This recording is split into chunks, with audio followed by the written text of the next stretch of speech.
ನಮಸ್ತೆ ಸ್ನೇಹಿತರೆ, ಇವತ್ತು ನಾವು ಅಂತಿಮ BA ಇತಿಹಾಸ ಕೋರ್ಸ್ 4ರ ಪರೀಕ್ಷಾ ತಯಾರಿಯನ್ನು ಮಾಡಿಕೊಳ್ಳುವ. ಈಗಾಗಲೇ ನಾವು ಕಳೆದ ವಿಡಿಯೋದಲ್ಲಿ ಬ್ಲಾಕ್ 1ರಲ್ಲಿರುವಂತಹ ಮುಖ್ಯವಾದ ಪ್ರಶ್ನೆಗಳ ಪಾಯಿಂಟ್ಸ್ಗಳನ್ನು ತಿಳ್ಕೊಂಡೆವು. ಹಾಗೆ ಬ್ಲಾಕ್ 2ರಲ್ಲಿರುವಂಥ ಮುಖ್ಯವಾದ ಪ್ರಶ್ನೆಗಳ ಪಾಯಿಂಟ್ಸ್ಗಳನ್ನೆಲ್ಲ ನೋಡಿಕೊಂಡಿದ್ದೇವೆ. ಇವತ್ತು ಬ್ಲಾಕ್ 3 ಮತ್ತು ಬ್ಲಾಕ್ 4ರಲ್ಲಿ ಬಂದಿರುವಂತಹ ಮುಖ್ಯವಾದಂತಹ ಪ್ರಶ್ನೆಗಳು ಯಾವುದು ಅಂತ ನೋಡಿಕೊಂಡು ಅದರ ಪಾಯಿಂಟ್ಸ್ಗಳನ್ನು ತಿಳ್ಕೊಳ್ಳುವ. ಮುಂದಿನ ವಿಡಿಯೋದಲ್ಲಿ ಸಮಯ ಇದ್ದಾಗ ಪ್ರತಿಯೊಂದು ಪ್ರಶ್ನೆಯ ವಿವರಣೆಯನ್ನು ಕೂಡ ತಿಳ್ಕೊಳ್ಬೇಕು. ನಾವು ಇವತ್ತು ಕೇವಲ ಪಾಯಿಂಟ್ಸ್ಗಳನ್ನಷ್ಟೇ ನೋಡ್ತಾ ಹೋಗುವ. ಬ್ಲಾಕ್ 3ರನ್ನು ತೆಗೀರಿ. ಪುಟ ಸಂಖ್ಯೆ 165ರಿಂದ 160ಕ್ಕೆ ಬನ್ನಿ. 165ರಿಂದ ಬ್ಲಾಕ್ 3 ಇದೆ. ಬ್ಲಾಕ್ 3ರಲ್ಲಿ ವೆರಿ ಇಂಪಾರ್ಟೆಂಟ್ ಆಗಿರುವಂಥ ಒಂದು ಪ್ರಶ್ನೆ, ಕೇವೂರು ಅವರ ಆಂತರಿಕ ವ್ಯಾವಹಾರಿಕ ಜೀವನ ಕಾರ್ಯವಿಧಾನಗಳ ಬಗ್ಗೆ ಓದ್ಕೊಳ್ಳಿಕ್ಕೆ ಇರುವಂಥದ್ದು.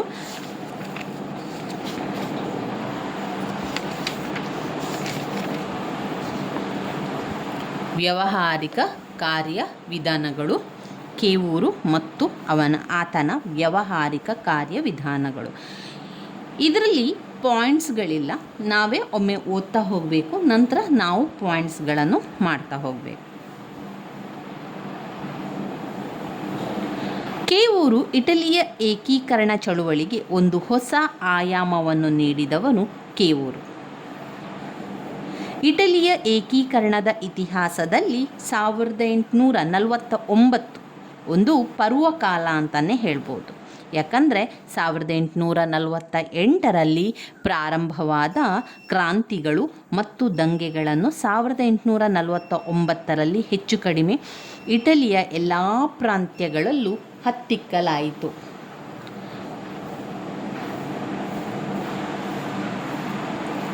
ಕ್ರಾಂತಿಗಳ ದಮನದ ನಂತರ ಗಾರಿಬಲ್ಡಿ ಸಹ ದೇಶಾಂತರ ಹೊರಟಿದ್ದನು. ಇಂತಹ ಸಂದರ್ಭದಲ್ಲಿ ಕ್ರಾಂತಿ ವಿಧಾನಗಳಿಂದ ಭಿನ್ನವಾದ ವಿಧಾನದ ಮೂಲಕ ಏಕೀಕೃತ ಇಟಲಿಯ ನಿರ್ಮಾಣ ಅನಿವಾರ್ಯವೆನಿಸಿತು.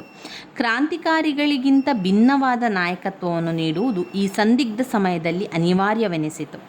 ಬದಲಾದ ಸನ್ನಿವೇಶಕ್ಕೆ ಹೊಂದಿಕೊಳ್ಳುವ ನಾಯಕತ್ವವನ್ನು ಈ ಒಂದು ಘಟ್ಟದಲ್ಲಿ ಇಟಲಿಯ ರಾಷ್ಟ್ರಕರಿಗೆ ನೀಡಿದವನು ಕೌಂಟ್ ಕ್ಯಾಮಿಲ್ಲೋ ಡಿ ಕೇವೂರು.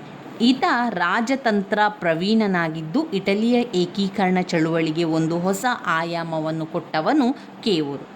ಆರಂಭಿಕ ಜೀವನದ ಬಗ್ಗೆ ಸ್ವಲ್ಪ ನೋಡಿಕೊಳ್ಳುವ. ಯಾವ ರೀತಿ ಕೇವೂರು ಆರಂಭಿಕ ಜೀವನ ಇತ್ತು ಅಂತ. ಫ್ರಾನ್ಸ್ ಮತ್ತು ಇತರ ಯುರೋಪಿನ ದೇಶಗಳಲ್ಲಾದ 1830 ಹಾಗೂ 1848ರ ಕ್ರಾಂತಿಗಳು ಹೊಸ ಪೀಳಿಗೆಯ ರಾಜನೀತಿಜ್ಞರ ಉದಯವನ್ನು ಕಂಡ ಕಾಲಘಟ್ಟ. ಈ ವರ್ಷಕ್ಕೆ ಸೇರಿದ ರಾಜನೀತಿಜ್ಞರು ಸಂಧಾನ ಹಾಗೂ ಸಂಯಮಕ್ಕೆ ಯಾವುದೇ ಬೆಲೆ ನೀಡಲಿಲ್ಲ. ತಮ್ಮ ರಾಜ್ಯ ನೀತಿಯಲ್ಲಿ ನಿಷ್ಕರುಣವಾಗಿ ತಮ್ಮ ರಾಷ್ಟ್ರದ ಹಿತಾಸಕ್ತಿಗೆ ಪೂರಕವಾದ ತೀರ್ಮಾನಗಳನ್ನು ತೆಗೆದುಕೊಳ್ಳುವ ಪ್ರವೃತ್ತಿ ಹೊಂದಿದ್ದರು. ಈ ಪೀಳಿಗೆಗೆ ಸೇರಿದ ಇಟಲಿಯ ರಾಜನೀತಿಜ್ಞನೆಂದರೆ ಪೀಡ್ಮಾಂಟ್ ರಾಜ್ಯದ ಕೇವೂರು. ಕ್ರಾಂತಿಕಾಲದಲ್ಲಿ ರಾಜಕೀಯವನ್ನು ಪ್ರವೇಶ ಮಾಡಿದವನು ಕೇವೂರು. ಮುಂದಿನ ದಶಕದಲ್ಲಿ ಪೀಡ್ಮಾಂಟ್ನಲ್ಲಿ ರಾಜಕೀಯ ಅಧಿಕಾರವನ್ನು ಗಳಿಸಿದನು. ಇಟಲಿಯ ಏಕೀಕರಣ ಪ್ರಕ್ರಿಯೆಯಲ್ಲಿ ಎದುರಾದ ಎಲ್ಲ ಸವಾಲುಗಳನ್ನು ಸಮರ್ಥವಾಗಿ ಎದುರಿಸಿದನು. ಈ ಸಂದರ್ಭದಲ್ಲಿ ಅನುಕೂಲಕ್ಕೆ ತಕ್ಕ ರೀತಿಯಲ್ಲಿ ಎಲ್ಲ ಮಾರ್ಗಗಳನ್ನು ಯಾವುದೇ ಅಳುಕಿಲ್ಲದೆ ಅನುಸರಿಸಿದನು. ಅನೇಕ ಸಂದರ್ಭಗಳಲ್ಲಿ ಹಿಂಸಾತ್ಮಕ ಮಾರ್ಗ ಹಾಗೂ ಅಂತಾರಾಷ್ಟ್ರೀಯ ಕಾನೂನುಗಳನ್ನು ಮುರಿಯುವ ಮಾರ್ಗವನ್ನು ಅನುಸರಿಸಿ ಯುರೋಪಿನ ರಾಜಕಾರಣ ಇತಿಹಾಸದಲ್ಲಿ ಉಜ್ವಲ ಸ್ಥಾನವನ್ನು ಗಳಿಸಿದನು. ಈ ರೀತಿಯ ರಾಜನೀತಿಯನ್ನು ರಿಯಲ್ ಪಾಲಿಟಿಕ್ ಎಂಬುದಾಗಿ ಕರೆಯಲಾಗಿದೆ. ಕ್ರಾಂತಿಕಾಲದ ಪೂರ್ವದಲ್ಲಿ ಹಾಗೂ ಕ್ರಾಂತಿಕಾಲದಲ್ಲಿ ಕೇವೂರು ಸೈನಿಕನಾಗಿ ಕೆಲಸ ಮಾಡಿದ. ಅದನ್ನು ನೀವು ಬೇರೆ ಬೇರೆ ಪಾಯಿಂಟ್ಸ್ಗಳನ್ನಾಗಿ ಮಾಡಿಕೊಳ್ಬೇಕು.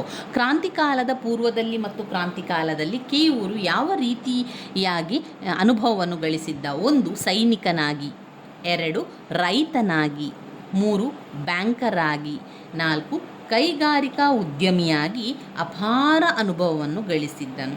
1850ರಲ್ಲಿ ಈತ ಪೀಡ್ಮೌಂಟ್ ಸರ್ಕಾರದಲ್ಲಿ ಸಚಿವ ಸಂಪುಟದಲ್ಲಿ ಸದಸ್ಯನಾಗಿ ಸೇರ್ಪಡೆಗೊಂಡನು.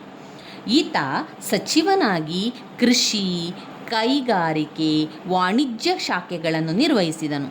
ಈತನ ಸಾಮರ್ಥ್ಯವನ್ನು ಪರಿಗಣಿಸಿ ನೌಕಾದಳದ ವಿಭಾಗವನ್ನು ಸಹ ಈತನಿಗೆ ಒಪ್ಪಿಸಲಾಯಿತು. ಅತೀ ಶೀಘ್ರದಲ್ಲಿ ಈತ ಇಡೀ ಸಚಿವ ಸಂಪುಟವನ್ನು ತನ್ನ ವಶಕ್ಕೆ ತೆಗೆದುಕೊಂಡ. ವ್ಯವಹಾರ ಚತುರತೆ ಹೊಂದಿದ್ದ ಈ ಬುದ್ಧಿವಂತ ರಾಜನೀತಿಜ್ಞ ಇಟಲಿಯ ಏಕೀಕರಣ ಕಾಲದಲ್ಲಿ ಅತ್ಯಂತ ಮಹತ್ವದ ಪಾತ್ರ ನಿರ್ವಹಿಸುವ ಅವಕಾಶವನ್ನು ಕೂಡ ಹೊಂದಿದನು. ಇದು ಕೇವೂರು ಅವರ ಪ್ರಾರಂಭಿಕ ಜೀವನದಲ್ಲಿ ಆಗಿರುವಂಥ ವಿಚಾರ. ಈ ವಿಚಾರವನ್ನು ಇಟ್ಕೊಂಡು ನೀವು ಬರಿತಾ ಹೋಗ್ಬೋದು. ಇದರಲ್ಲಿ ಸಾರಾಂಶದಲ್ಲಿ ಒಂದು ಸ್ವಲ್ಪ ಕೊಟ್ಟಿದ್ದಾರೆ ನೋಡಿ. 19ನೇ ಶತಮಾನದ ಮಧ್ಯಭಾಗದವರೆಗೂ ಇಟಲಿ ಕೇವಲ ಒಂದು ಭೌಗೋಳಿಕ ಉಚ್ಚಾರಣೆಯಾಗಿತ್ತು. ಆರ್ಥಿಕ, ರಾಜಕೀಯ, ಸಾಂಸ್ಕೃತಿಕವಾಗಿ ಅನೇಕ ಅಂಶಗಳು ಏಕೀಕರಣಕ್ಕೆ ಅಡ್ಡಿಯಾಗಿದ್ದವು.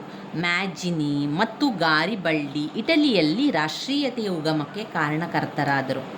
ಮೂಲತಃ ಕ್ರಾಂತಿಕಾರಿಗಳಾದ ಇವರು ಏಕೀಕರಣ ಸಾಧಿಸಲು ಸಾಧ್ಯವಾಗದಿದ್ದರೂ ತಮ್ಮದೇ ಆದ ರೀತಿಯಲ್ಲಿ ಏಕೀಕರಣಕ್ಕೆ ಅಪಾರವಾದ ಕೊಡುಗೆಗಳನ್ನು ನೀಡಿದರು. ಇಟಲಿಯ ಏಕೀಕರಣಕ್ಕೆ ಒಂದು ಸೈದ್ಧಾಂತಿಕ ನೆಲೆಗಟ್ಟನ್ನು ನೀಡಿದವರು ಕೇವೂರು. ಈತ 19ನೇ ಶತಮಾನದ ದ್ವಿತೀಯಾರ್ಧದ ಯುರೋಪ್ ಕಂಡ ಅಪ್ರತಿಮ ರಾಜನೀತಿಜ್ಞನಾಗಿದ್ದ. ತನ್ನ ರಾಜಕೀಯ ನೈಪುಣ್ಯತೆಯಿಂದ ಆಸ್ಟ್ರಿಯಾದ ಹಿಡಿತದಿಂದ ಲಂಬಾರ್ಡಿಯನ್ನು ಬಿಡುಗಡೆಗೊಳಿಸಿದನು. ಗಾರಿಬಲ್ಡಿ ತನ್ನ ಕೆಂಪಂಗಿದಳದ ಮೂಲಕ ದಕ್ಷಿಣ ಪ್ರಾಂತ್ಯಗಳನ್ನು ಇಟಲಿಯ ಏಕೀಕರಣ ಪ್ರಕ್ರಿಯೆಗೆ ಒಳಪಡಿಸಿದನು. ನಂತರ ಉಂಟಾದ ಕ್ಲಿಷ್ಟ ಪರಿಸ್ಥಿತಿಯ ಪ್ರಯೋಜನವನ್ನು ಪಡೆದು ಅನುಕ್ರಮವಾಗಿ ವೆನೆಷಿಯಾ ಮತ್ತು ರೋಮ್ ಪ್ರಾಂತ್ಯಗಳನ್ನು ವಿಲೀನಗೊಳಿಸುವುದರ ಮೂಲಕ ಇಟಲಿಯ ಏಕೀಕರಣ ಪ್ರಕ್ರಿಯೆಯನ್ನು 1871ರಲ್ಲಿ ಪೂರ್ಣಗೊಳಿಸಲಾಯಿತು. ಕ್ರಾಂತಿ ಮತ್ತು ರಾಜನೀತಿಯನ್ನು ಸಮಂಜಸವಾಗಿ ಸಾಧನಗಳನ್ನಾಗಿ ಬಳಸಿ ಇಟಲಿಯ ಏಕೀಕರಣವನ್ನು ಸಾಧಿಸಲಾಯಿತು. ಇನ್ನು ಬರುವಂತಹ ಘಟಕ 14 ಜರ್ಮನಿಯ ಏಕೀಕರಣ. ಜರ್ಮನಿಯ ಏಕೀಕರಣದಲ್ಲಿ ನಾವು ಓದಬೇಕಾಗಿರುವಂತಹ ಪ್ರಶ್ನೆಗಳಿದೆಯಾ ಅಂತ ನೋಡಿಕೊಳ್ಬೇಕು.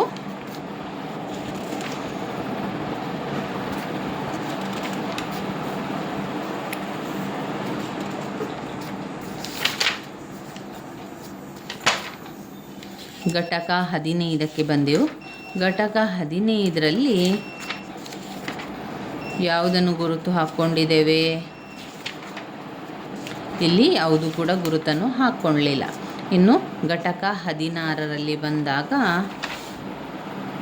ನೋಡಿ, ಜರ್ಮನಿಯ ಏಕೀಕರಣ, ಬಿಸ್ಮಾರ್ಕ್ ಮತ್ತು ರಕ್ತ ಮತ್ತು ಉಕ್ಕಿನ ನೀತಿಯ ಚಳುವಳಿ ಇದೆ. ಆಮೇಲೆ ಬಾಲ್ಕನ್ ಬಿಕ್ಕಟ್ಟು ಇದೆ ಮತ್ತು ಮೊದಲನೇ ಮಹಾಯುದ್ಧಕ್ಕೆ ಕಾರಣಗಳಿದೆ. ಇಲ್ಲಿ ನಾವು ಮುಖ್ಯವಾಗಿ ಓದ್ಕೊಳ್ಬೇಕಾಗಿರುವಂಥದ್ದು ಮೊದಲನೇ ಮಹಾಯುದ್ಧದ ಕಾರಣಗಳು. ನಿಮಗೆ ಹಳೆಯ ಪ್ರಶ್ನೆ ಪತ್ರಿಕೆಗಳಲ್ಲಿ ಗೊತ್ತಾಗ್ತದೆ. ಅದರಲ್ಲಿ ಮೊದಲನೇ ಮಹಾಯುದ್ಧ, ಎರಡನೆಯ ಮಹಾಯುದ್ಧದ ಬಗ್ಗೆ ಪ್ರಶ್ನೆಗಳು ಬಂದಿದೆ. ಇಲ್ಲೊಂದು 10 ಅಂಕದ ಪ್ರಶ್ನೆ ಇದೆ, ಅದು ಬಾಲ್ಕನ್ ಯುದ್ಧ. ಇದರಲ್ಲಿ ಕೂಡ ಪಾಯಿಂಟ್ಸ್ಗಳಿಲ್ಲ. ಒಮ್ಮೆ ಎಲ್ಲವನ್ನು ಕೂಡ ಓದ್ತಾ ಹೋಗುವಂಥದ್ದು. ನಾವು ಒಮ್ಮೆ ಓದ್ತಾ ಹೋಗಿ ನಂತರ ಏನಿದೆ ಅದರೊಳಗೆ ವಿಚಾರ, ಮುಖ್ಯವಾದಂಥ ಪಾಯಿಂಟ್ಸ್ಗಳೇನಿದೆ ಅಥವಾ ಮುಖ್ಯವಾದಂಥ ವಿಚಾರಗಳದರಲ್ಲಿ ಏನಿದೆ ಎನ್ನುವಂಥದ್ದನ್ನು ಗುರುತನ್ನು ಹಾಕ್ಕೊಳ್ಳುವಂಥದ್ದು. ಮೊದಲಿಗೆ ಇದನ್ನು ಓದ್ತಾ ಹೋಗಬೇಕು, ಅದರೊಳಗೆ ಏನು ಅರ್ಥ ಇದೆ ಅಂತ ನಮಗೆ ಗೊತ್ತಾಗಬೇಕು. ಅದ ನಂತರದಲ್ಲಿ ನಾವು ಆ ಮುಖ್ಯವಾದ ವಿಚಾರಗಳನ್ನು ತಿಳ್ಕೊಳ್ಬೇಕಾಗಿರುವಂಥದ್ದು. ಬಾಲ್ಕನ್ ಯುದ್ಧ ಅಂದರೆ ಏನು? ಈಗ ಹೆಚ್ಚಾಗಿ ಯುದ್ಧಗಳೆಲ್ಲ ಯಾವ ಪ್ರದೇಶದಲ್ಲಿ ನಡೀತದೆ ಆ ಪ್ರದೇಶದ ಹೆಸರನ್ನೇ ಕೊಡುವಂಥದ್ದು. ಯಾವ ಪ್ರದೇಶದಲ್ಲಿ ಯುದ್ಧಗಳು ನಡೀತದೆ ಆ ಪ್ರದೇಶದ ಹೆಸರನ್ನೇ ಕೊಡುವಂಥದ್ದು. ಅದೇ ರೀತಿಯಲ್ಲಿ ಬಾಲ್ಕನ್ ಯುದ್ಧ ಅಂತ ಬಂದಾಗ ಬಾಲ್ಕನ್ ಪ್ರದೇಶದಲ್ಲಿ ಆದಂತಹ ಈ ಒಂದು ಯುದ್ಧವು ಬಾಲ್ಕನ್ ಯುದ್ಧ ಅಂತ ಬಂತು. 1905 ಮತ್ತು 1911ರ ಆ ಒಂದು ಹೊತ್ತಿನಲ್ಲಿ ಬಿಕ್ಕಟ್ಟಿನ ಸಂದರ್ಭದಲ್ಲಿ, ಮೊರಕ್ಕೋ ಬಿಕ್ಕಟ್ಟಿನ ಸಂದರ್ಭದಲ್ಲಿ ಯುರೋಪಿನ ರಾಷ್ಟ್ರಗಳು ಯುದ್ಧ ಪ್ರಾರಂಭವಾಗುವುದನ್ನು ತಡೆಗಟ್ಟುವುದರಲ್ಲಿ ಯಶಸ್ವಿಯಾದರು. ಆದರೆ ಇದೇ ಕಾಲಘಟ್ಟದಲ್ಲಿ ಬಾಲ್ಕನ್ ಪ್ರದೇಶದಲ್ಲಿ ಕಾಣಿಸಿಕೊಂಡಂತಹ ತೀವ್ರ ರಾಷ್ಟ್ರೀಯತೆ ಮತ್ತು ಸಾಮ್ರಾಜ್ಯಶಾಹಿ ಪ್ರವೃತ್ತಿ ಮತ್ತೊಮ್ಮೆ ಯುರೋಪಿನ ರಾಷ್ಟ್ರಗಳನ್ನು ಯುದ್ಧದ ಹೊಸ್ತಿಲ ಮೇಲೆ ನಿಲ್ಲಿಸಿತು. ಬಾಲ್ಕನ್ ಪ್ರದೇಶದಲ್ಲಿ ಪ್ರತಿಯೊಂದು ಪ್ರಬಲ ರಾಷ್ಟ್ರವು ತನ್ನದೇ ಆದ ಹಿತಾಸಕ್ತಿಯನ್ನು ಹೊಂದಿರುವುದು ನಿಮಗೆ ಈಗಾಗಲೇ ತಿಳಿದಿರುವಂಥ ವಿಷಯ. ಜರ್ಮನಿಯು ಸಹ ಇದೇ ಕಾಲದಲ್ಲಿ ಬಾಲ್ಕನ್ ರಾಷ್ಟ್ರಗಳಲ್ಲಿ ಆರ್ಥಿಕ ಹಿತಾಸಕ್ತಿಯನ್ನು ರೂಢಿಸಿತು. ಜರ್ಮನಿ ಮತ್ತು ಆಸ್ಟ್ರಿಯಾ ಒಟ್ಟಾಗಿ ಸೇರಿ ರಷ್ಯಾ ಬಾಲ್ಕನ್ ಪ್ರದೇಶದಲ್ಲಿ ಮಧ್ಯಪ್ರವೇಶ ಮಾಡುವುದನ್ನು ವಿರೋಧಿಸಿದವು. ಜರ್ಮನಿ ಬಾಲ್ಕನ್ ಪ್ರದೇಶದಲ್ಲಿ ತಾನು ಹೂಡಿದ್ದ ಬಂಡವಾಳದ ಬಗ್ಗೆ ಯೋಚಿಸಿದರೆ ಆಸ್ಟ್ರಿಯಾದ ಹಿತಾಸಕ್ತಿ ಭಿನ್ನವಾಗಿತ್ತು. ಆಸ್ಟ್ರಿಯಾದ ದಕ್ಷಿಣ ಭಾಗದಲ್ಲಿ ಅಧಿಕ ಸಂಖ್ಯೆಯಲ್ಲಿ ಸ್ಲಾವ್ ಜನಾಂಗಕ್ಕೆ ಸೇರಿದ ಪ್ರಜೆಗಳು ವಾಸವಾಗಿದ್ದರು. ಸರ್ಬಿಯಾ ಪ್ರಾರಂಭಿಸಿದ ಪ್ಯಾನ್ ಸ್ಲಾವ್ ಚಳುವಳಿ ಎಲ್ಲ ಸ್ಲಾವ್ ಜನಾಂಗದವರನ್ನು ಒಳಗೊಂಡು ವಿಶಾಲ ಸರ್ಬಿಯಾ ಸ್ಥಾಪಿಸುವ ಉದ್ದೇಶಗಳನ್ನು ಹೊಂದಿತ್ತು. ಈ ಸರ್ಬಿಯಾದ ಪ್ರಯತ್ನಕ್ಕೆ ರಷ್ಯಾ ಬೆಂಬಲವಾಗಿ ನಿಂತಿತು. ಈ ಚಳುವಳಿ ಆಸ್ಟ್ರಿಯಾಕ್ಕೆ ಹಬ್ಬಿದರೆ ಆಸ್ಟ್ರಿಯಾದ ಸಮಗ್ರತೆಗೆ ಧಕ್ಕೆಯಾಗುವ ಸಂಭವವಿತ್ತು. ಆದ್ದರಿಂದ ಪಾನ್ ಸ್ಲಾವ್ ಚಳುವಳಿಯನ್ನು ದಮನ ಮಾಡುವುದು ಆಸ್ಟ್ರಿಯಾದ ಗುರಿಯಾಗಿತ್ತು. ಈ ಗುರಿಯನ್ನು ಸಾಧಿಸಲು ಆಸ್ಟ್ರಿಯಾ ದಕ್ಷಿಣ ಭಾಗದಲ್ಲಿ ಅನೇಕ ಯೋಜನೆಗಳನ್ನು ಜಾರಿಗೊಳಿಸಿತು. ಆಸ್ಟ್ರಿಯಾ ಪ್ಯಾನ್ ಸ್ಲಾವ್ ಚಳುವಳಿಯನ್ನು ಮಟ್ಟಹಾಕಲು ಪ್ರಯೋಗಿಸಿದ ಅನೇಕ ಯೋಜನೆಗಳಲ್ಲಿ ಅತ್ಯಂತ ದಾರುಣ ಪರಿಣಾಮ ಬೀರಿದ ಕ್ರಮ ಅಂತ ಹೇಳಿದರೆ ಬೋಸ್ನಿಯಾ ಹರ್ಜಗೋವಿನ ಪ್ರಾಂತ್ಯಗಳನ್ನು ಆಸ್ಟ್ರಿಯಾ ಸಾಮ್ರಾಜ್ಯದಲ್ಲಿ ವಿಲೀನಗೊಳಿಸಿದ್ದು. ಈ ಎರಡೂ ಅಟೋಮನ್ ಸಾಮ್ರಾಜ್ಯದಲ್ಲಿದ್ದ ಪ್ರಾಂತ್ಯಗಳು 1878ರ ಬರ್ಲಿನ್ ಸಮಾವೇಶದ ತೀರ್ಮಾನದ ಅಂಗವಾಗಿ ಆಸ್ಟ್ರಿಯಾದ ರಕ್ಷಣೆಗೆ ವಹಿಸಲಾಗಿತ್ತು. ಆದರೆ ಈ ಪ್ರಾಂತ್ಯಗಳನ್ನು ಆಸ್ಟ್ರಿಯಾ ತನ್ನ ಸಾಮ್ರಾಜ್ಯದಲ್ಲಿ ವಿಲೀನಗೊಳಿಸುವಂತಿರಲಿಲ್ಲ. ಆಸ್ಟ್ರಿಯಾ ಈ ನಿಬಂಧನೆಯನ್ನು ಕಡೆಗಣಿಸಿ ವಿಲೀನ ಪ್ರಕ್ರಿಯೆ ಕೈಗೊಂಡಿತು. ರಷ್ಯಾ ಸರ್ಬಿಯಾದ ಆಕ್ರೋಶಕ್ಕೆ ಕಾರಣವಾಯಿತು. ಈ ಎರಡೂ ಪ್ರಾಂತ್ಯಗಳನ್ನು ಪಡೆಯಲು ಕನಸು ಕಾಣುತ್ತಿದ್ದ ಸರ್ಬಿಯಾಕ್ಕೆ ವಿಶೇಷವಾಗಿ ಆಘಾತವೇ ಆಯಿತು. ಈ ಸಂದರ್ಭದಲ್ಲಿ ರಷ್ಯಾ ತನ್ನ ಮಿತ್ರ ರಾಷ್ಟ್ರಗಳಾದ ಫ್ರಾನ್ಸ್ ಮತ್ತು ಇಂಗ್ಲೆಂಡ್ನ ಸಹಾಯವನ್ನು ಯಾಚಿಸಿತು.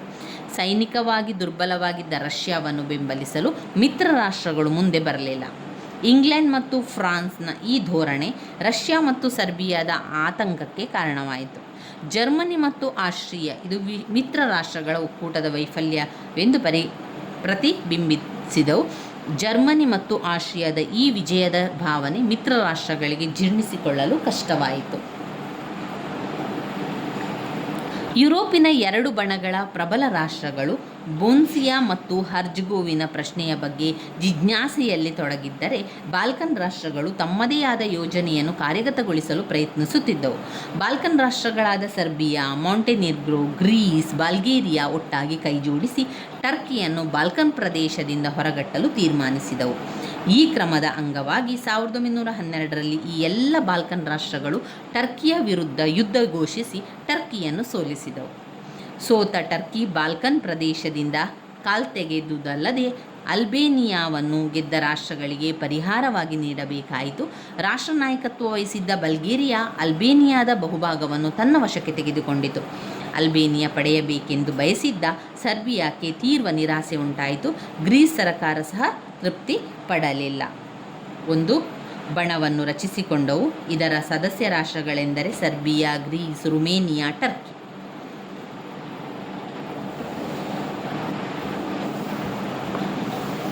ಎರಡನೇ ಬಾಲ್ಕನ್ ಯುದ್ಧದಲ್ಲಿ ಮಿತ್ರ ಬಣವನ್ನು ಸೇರಿತ್ತು ಸೋತ ಬಲ್ಗೇರಿಯಾ. 1912ರಲ್ಲಿ ತಾನು ಗಳಿಸಿದ್ದ ಎಲ್ಲ ಪ್ರದೇಶಗಳನ್ನು ಗೆದ್ದ ಬಣಕ್ಕೆ ಬಿಟ್ಟು ಕೊಡಬೇಕಾಯಿತು. ಇದನ್ನೆಲ್ಲ ಈ ರೀತಿಯಾಗಿ ಬರಿತಾ ಹೋಗಬೇಕು. ಇದರಲ್ಲಿ ಪಾಯಿಂಟ್ಸ್ಗಳಿಲ್ಲದ ಕಾರಣ ನಿಮಗೆ ಒಮ್ಮೆ ಓದಿದಾಗ ಕಷ್ಟ ಅಂತ ಅನ್ನಿಸ್ತದೆ. ಆದರೆ 2 ಬಾರಿ ಓದಿದ ನಂತರ ನೀವು ಯೋಚನೆ ಮಾಡಬೇಕು, ಯಾವ ಪ್ರದೇಶದ ನಡುವೆ ಯುದ್ಧ ಆಯಿತು, ಯಾರು ಯಾರಿಗೆ ತೊಂದರೆಯನ್ನು ಕೊಟ್ಟಿರುವಂಥದ್ದು, ಯಾರು ತೃಪ್ತಿ ಪಡಲಿಲ್ಲ, ಹಾಗೆ ಯಾರ ವಶಕ್ಕೆ ಹೋಯಿತು, ಅದೆಲ್ಲ ಒಂದು ಸ್ವಲ್ಪ ಗಮನದಲ್ಲಿಟ್ಟುಕೊಂಡ್ರೆ ನಿಮಗೆ ಎಲ್ಲವನ್ನು ಕೂಡ ಬರಿತಾ ಹೋಗಲಿಕ್ಕೆ ಸಾಧ್ಯ ಆಗ್ತದೆ ಸ್ನೇಹಿತರೆ. ಇನ್ನು ಬರುವಂಥದ್ದು ಘಟಕ 17 ವೆರಿ ಇಂಪಾರ್ಟೆಂಟ್ ಆಗಿರುವಂಥದ್ದು ಮೊದಲನೆಯ ಮಹಾಯುದ್ಧ. ಮೊದಲನೆಯ ಮಹಾಯುದ್ಧದಲ್ಲಿ ನಾವು ಮುಖ್ಯವಾದ ಪಾಯಿಂಟ್ಸ್ಗಳಿದೆ. ಮೊದಲನೆಯ ಮಹಾಯುದ್ಧದ ಏನೆಲ್ಲ ಕಾರಣಗಳು, ಯಾವ ಕಾರಣಗೆಲ್ಲ ಉಂಟಾಯಿತು ಅಂತ ನೋಡ್ಕೊಳ್ಳಿಕ್ಕಿದೆ. ಅದೇ ರೀತಿ ಕೊನೆಯದಾಗಿ ಯುದ್ಧದ ಪರಿಣಾಮಗಳನ್ನು ಕೂಡ ಓದ್ಕೊಳ್ಬೇಕು. ವರ್ಸೆಲ್ಸ್ ಒಪ್ಪಂದ ಕೂಡ ಓದಲಿಕ್ಕೆ ಇರುವಂಥದ್ದು.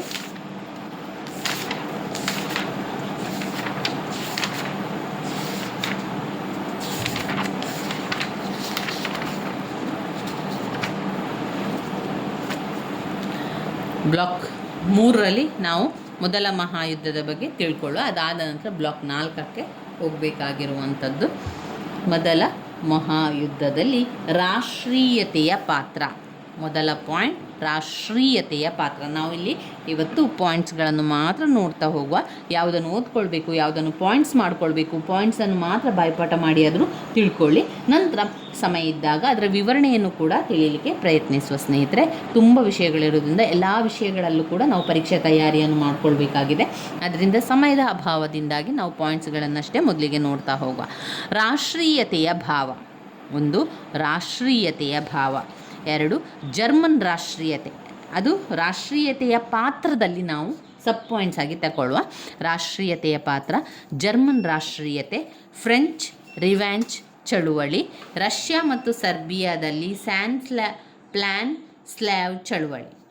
ಮೊದಲನೆಯ ಪಾಯಿಂಟ್ಸ್ ಯಾವುದು? ರಾಷ್ಟ್ರೀಯತೆಯ ಪಾತ್ರ.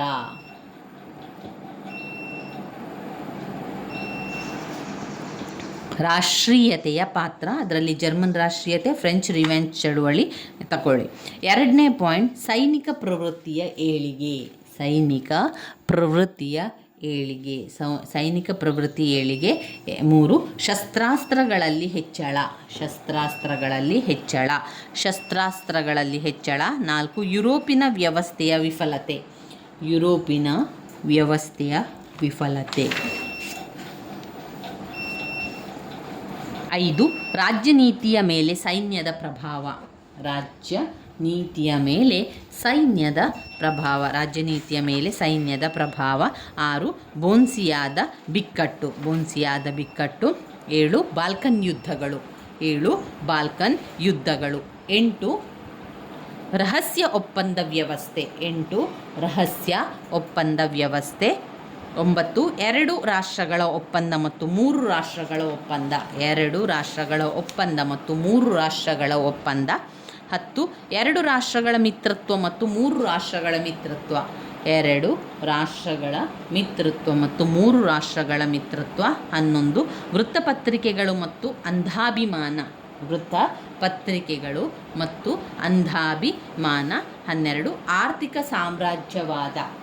ಆರ್ಥಿಕ ಸಾಮ್ರಾಜ್ಯವಾದ. ಆರ್ಥಿಕ ಸಾಮ್ರಾಜ್ಯವಾದ. 13, ಅಂತಿಮ ಬಿಕ್ಕಟ್ಟು ಸೆರಾಯೆವೊ. ಅಂತಿಮ ಬಿಕ್ಕಟ್ಟು ಅಂತಿಮ ಬಿಕ್ಕಟ್ಟು ಸೆರಾಯೆವೊ. 14, ಯುದ್ಧ ನಿರತ ರಾಷ್ಟ್ರಗಳ ಸಂಪನ್ಮೂಲ. ಯುದ್ಧ ನಿರತ ರಾಷ್ಟ್ರಗಳ ಸಂಪನ್ಮೂಲ. ಒಟ್ಟು 14 ಪಾಯಿಂಟ್ಸ್ಗಳನ್ನು ನಾವು ಮೊದಲ ಮಹಾಯುದ್ಧದ ಪಾಯಿಂಟ್ಸ್ಗಳಲ್ಲಿ ಬರಿತಾ ಹೋಗಬೇಕು. ಮತ್ತೊಮ್ಮೆ ಪಾಯಿಂಟ್ಸ್ಗಳನ್ನು ಹೇಳ್ತಾ ಹೋಗ್ತಾನೆ. ರಾಷ್ಟ್ರೀಯತೆಯ ಪಾತ್ರ, ಜರ್ಮನ್ ರಾಷ್ಟ್ರೀಯತೆ, ಫ್ರೆಂಚ್ ರಿವಾರ್ ಚಳುವಳಿ, ರಷ್ಯಾ ಮತ್ತು ಸರ್ಬಿಯಾದಲ್ಲಿ ಪ್ಯಾನ್ಸ್ಲ್ಯಾವ್ ಚಳುವಳಿ. 2, ಸೈನಿಕ ಪ್ರವೃತ್ತಿಯ ಏಳಿಗೆ. ಸೈನಿಕ ಪ್ರವೃತ್ತಿಯ ಏಳಿಗೆ. 3, ಶಸ್ತ್ರಾಸ್ತ್ರಗಳಲ್ಲಿ ಹೆಚ್ಚಳ. 3 ಶಸ್ತ್ರಾಸ್ತ್ರಗಳಲ್ಲಿ ಹೆಚ್ಚಳ. 4, ಯುರೋಪಿನ ವ್ಯವಸ್ಥೆಯ ವಿಫಲತೆ. ಯುರೋಪಿನ ವ್ಯವಸ್ಥೆಯ ವಿಫಲತೆ. ರಾಜ್ಯ ನೀತಿಯ ಮೇಲೆ ಸೈನ್ಯದ ಪ್ರಭಾವ. ರಾಜ್ಯ ನೀತಿಯ ಮೇಲೆ ಸೈನ್ಯದ ಪ್ರಭಾವ. ಬೋನ್ಸಿಯಾದ ಬಿಕ್ಕಟ್ಟು. ಬಾಲ್ಕನ್ ಯುದ್ಧಗಳು. ರಷ್ಯಾ ಒಪ್ಪಂದ ವ್ಯವಸ್ಥೆ. ಎರಡು ರಾಷ್ಟ್ರಗಳ ಒಪ್ಪಂದ ಮತ್ತು ಮೂರು ರಾಷ್ಟ್ರಗಳ ಒಪ್ಪಂದ. ಎರಡು ರಾಷ್ಟ್ರಗಳ ಒಪ್ಪಂದ ಮತ್ತು ಮೂರು ರಾಷ್ಟ್ರಗಳ ಒಪ್ಪಂದ. ಎರಡು ರಾಷ್ಟ್ರಗಳ ಮಿತ್ರತ್ವ ಮತ್ತು ಮೂರು ರಾಷ್ಟ್ರಗಳ ಮಿತ್ರತ್ವ. ಎರಡು ರಾಷ್ಟ್ರಗಳ ಮಿತ್ರತ್ವ ಮತ್ತು ಮೂರು ರಾಷ್ಟ್ರಗಳ ಮಿತ್ರತ್ವ. ವೃತ್ತಪತ್ರಿಕೆಗಳು ಮತ್ತು ಅಂಧಾಭಿಮಾನ. ಆರ್ಥಿಕ ಸಾಮ್ರಾಜ್ಯವಾದ. ಅಂತಿಮ ಬಿಕ್ಕಟ್ಟು ಸೆರಾಯಿಯೋ. ಯುದ್ಧ ನಿರತ ರಾಷ್ಟ್ರಗಳ ಸಂಪನ್ಮೂಲಗಳು. ಯುದ್ಧದ ಪರಿಣಾಮಗಳೇನಾಯಿತು? ನಾವು ಸಾಮಾನ್ಯವಾಗಿ ಯಾವುದೇ ಯುದ್ಧ ಇರ್ಬೋದು, ಆವಾಗ ನಮಗೆ ಬರುವಂಥದ್ದು ಮೊದಲನೇದಾಗಿ ಸಾವು ನೋವು, ರಕ್ತಪಾತ, ಪ್ರಾಣಿ ಹಿಂಸೆ, ಮನುಷ್ಯರ ಹಿಂಸೆ ಅಷ್ಟೇ ಅಲ್ಲದೆ ಎಲ್ಲ ನಾಶ ಆಗುವಂಥದ್ದು, ಧ್ವಂಸ ಆಗುವಂಥದ್ದು. ಇದೆಲ್ಲ ನಾವು ಜನರಲ್ ಆಗಿ ಬರಿಬೋದು. ನೀವು ಪಾಯಿಂಟ್ಸ್ ಹಾಕಿ ಬರೀರಿ. ಯುದ್ಧದ ಪರಿಣಾಮಗಳು ಅಂತ ಬಂದಾಗ ಮೊದಲನೆಯ ಮಹಾಯುದ್ಧ 1918ರಲ್ಲಿ ಕೊನೆಗೊಳ್ತದೆ. ಈ ಯುದ್ಧ ಊಹೆಗೂ ಮೀರಿದ ಘೋರ ಪರಿಣಾಮವನ್ನುಂಟು ಮಾಡಿತು. ಯುರೋಪಿನ ಜನತೆಯ ಎಲ್ಲ ಸ್ತರಗಳು ಅತೀವ ಸಂಕಷ್ಟಕ್ಕೆ ಈಡಾಯಿತು. ಯುದ್ಧ ನಿರತ ರಾಷ್ಟ್ರಗಳು ಪೂರ್ಣವಾಗಿ ಧ್ವಂಸಗೊಂಡವು. ಯುರೋಪಿನ ಸಮಾಜ ನಿಸ್ತೇಜಗೊಂಡಿತು. ನಗರಗಳು, ಪಟ್ಟಣಗಳು ಹಾಳುಗೆಡವಲ್ಪಟ್ಟವು. ಸಹಸ್ರ ಸಂಖ್ಯೆಯಲ್ಲಿ ಕುಟುಂಬಗಳು ತಮ್ಮ ಆಸ್ತಿಪಾಸ್ತಿಯನ್ನು ಕಳೆದುಕೊಂಡವು. ಕೋಟಿಗೂ ಮೀರಿದ ಸೈನಿಕರು, ನಾಗರಿಕರು ಈ ಮಹಾಯುದ್ಧದಲ್ಲಿ ಪ್ರಾಣ ತೆತ್ತರು. ಇದಕ್ಕಿಂತಲೂ ಹೆಚ್ಚಿನ ಸಂಖ್ಯೆಯಲ್ಲಿ ಗಾಯಾಳುಗಳಿದ್ದರು. ಲಕ್ಷಗಟ್ಟಲೆ ಸೈನಿಕರು, ನಾಗರಿಕರು ಅಂಗಾಂಗವನ್ನು ಕಳೆದುಕೊಂಡು ನಿಷ್ಪ್ರಯೋಜಕರಾದರು. ಇವರೆಲ್ಲ ಸರಕಾರ ಹಾಗೂ ಸಮಾಜದ ಮೇಲೆ ಬಹುದೊಡ್ಡ ಆರ್ಥಿಕ ಹೊರೆಯಾದರು. ಈ ಯುದ್ಧ ನಿರ್ವಹಣೆಯಲ್ಲಿ ಮಿತ್ರ ರಾಷ್ಟ್ರಗಳು ಮತ್ತು ಶತ್ರು ರಾಷ್ಟ್ರಗಳು ಒಂದು ಯುವ ತಲೆಮಾರನ್ನೇ ಕಳೆದುಕೊಳ್ಳಬೇಕಾಯಿತು. ಹಸಿವು, ರೋಗ, ರುಜಿನ, ಸಾಂಕ್ರಾಮಿಕ ಜಾಡ್ಯಗಳು ವ್ಯಾಪಕವಾಗಿ ಹರಡಿತು. ಅಂದರೆ ಸಾಂಕ್ರಾಮಿಕ ರೋಗಗಳೆಲ್ಲ ಹರಡುವಂಥದ್ದು, ರಕ್ತಪಾತಗಳಾಗುವಂಥದ್ದು, ಆರ್ಥಿಕ ಪರಿಸ್ಥಿತಿ ಹದಗೆಟ್ಟುವಂಥದ್ದು, ಅದೆಲ್ಲ ಪಾಯಿಂಟ್ಸ್ ಹಾಕಿ ಬರಿತಾ ಹೋಗಿ. ಹಸಿವು, ನೀರಡಿಕೆ ರಕ್ಷಿಸುವುದು ಒಂದು ಬಹುದೊಡ್ಡ ಸವಾಲಾಗಿ ಹೋಗುವಂಥದ್ದು ಇದು ಯುದ್ಧದ ಪರಿಣಾಮವಾಗಿ ಕಂಡಿರುವಂಥದ್ದು. ಇನ್ನೂ ಒಂದು 5 ಅಂಕದ ಪ್ರಶ್ನೆ, ವರ್ಸೆಲ್ ಒಪ್ಪಂದ. ವರ್ಸೆಲ್ ಒಪ್ಪಂದ ಅಂದರೆ ಏನು? ಮೊದಲನೆಯ ಮಹಾಯುದ್ಧ ನಾಟಕೀಯ ರೀತಿಯಲ್ಲಿ ಕೊನೆಗೊಳ್ಳುತ್ತದೆ. ಹಠಾತ್ತನೆ ಕೊನೆಗೊಂಡ ಯುದ್ಧದಲ್ಲಿ ಮೊದಲು ಶರಣಾದುದು ಬಲ್ಗೇರಿಯಾ, ನಂತರ ಟರ್ಕಿ ಮತ್ತು ಆಸ್ಟ್ರೇಲಿಯಾ ಸೋಲನ್ನು ಒಪ್ಪಿಕೊಂಡವು. ಜರ್ಮನಿ ಸೋಲಿನೆದುರು ನಿಸ್ತೇಜವಾಗಿ ನಿಂತಿತ್ತು. 1918 ನವೆಂಬರ್ 11 ಮಿತ್ರ ರಾಷ್ಟ್ರಗಳು ಕದನ ವಿರಾಮದ ಪ್ರಸ್ತಾವನೆಯನ್ನು ಜರ್ಮನಿಯ ಮುಂದಿಟ್ಟರು. ಕಂಗೆಟ್ಟಿದ್ದ ಜರ್ಮನಿ ಈ ಪ್ರಸ್ತಾವನೆಯನ್ನು ಒಪ್ಪಿಕೊಂಡು ಯುದ್ಧವನ್ನು ಮುಕ್ತಾಯಗೊಳಿಸಲಾಯಿತು. ಕದನ ನಿಲುಗಡೆಗೆ ಸಾಧಿಸಿದ ಷರತ್ತುಗಳ ಪ್ರಕಾರ ಜರ್ಮನಿ ತಕ್ಷಣದಿಂದ ಬೆಲ್ಜಿಯಂ, ಲಕ್ಸೆಂಬರ್ಗ್, ಆಲ್ಸೆನ್ಸ್, ಆಲ್ಸ್ಪೇಸ್, ಲೊರೈನ್, ಫ್ರಾನ್ಸಿನ ತನ್ನ ಸೈನ್ಯಗಳನ್ನು ತೆರವುಗೊಳಿಸಬೇಕಾಯಿತು. ಇದಲ್ಲದೆ ಜರ್ಮನಿ ತನ್ನ ಸಮಸ್ತ ಯುದ್ಧ ಸಾಮಗ್ರಿ, ಯುದ್ಧ ನೌಕೆಗಳನ್ನು ಮಿತ್ರ ರಾಷ್ಟ್ರಗಳ ವಶಕ್ಕೆ ನೀಡಬೇಕಾಯಿತು. ಈ ಷರತ್ತುಗಳನ್ನು ಉಲ್ಲಂಘಿಸಿದರೆ ಪುನಃ ಯುದ್ಧಕ್ಕೆ ಸಿದ್ಧವಾಗುವಂತೆ ಜರ್ಮನಿಗೆ ಅಂತಿಮ ಎಚ್ಚರಿಕೆಯನ್ನು ಕೂಡ ನೀಡಲಾಯಿತು. ಇದರಲ್ಲಿ ಪ್ಯಾರಿಸ್ನ ಶಾಂತಿ ಸಮ್ಮೇಳನ, ಭೂಪ್ರದೇಶಗಳ ಹೊಂದಾಣಿಕೆ, ಇದರಲ್ಲಿ ನೀವು ಬರಿತಾ ಹೋಗ್ಬೋದು. ವರ್ಸೆಲ್ ಒಪ್ಪಂದದ ಬಗ್ಗೆ ಬರೆದು ನಂತರ ಪ್ಯಾರಿಸ್ನ ಶಾಂತಿ ಸಮ್ಮೇಳನ, ಭೂಪ್ರದೇಶಗಳ ಹೊಂದಾಣಿಕೆ, ಪರಿಹಾರ ಮತ್ತು ನಿಶಸ್ತೀಕರಣ, ಒಪ್ಪಂದದ ಬಗೆಗಿನ ಅಭಿಪ್ರಾಯಗಳನ್ನು ಕೂಡ ನಾವಲ್ಲಿ ಬರಿತಾ ಹೋಗಬೇಕು. ಇನ್ನು ಬರುವಂಥದ್ದು ಘಟಕ 18, ಸಂಯುಕ್ತ ರಾಷ್ಟ್ರ ಸಂಘ.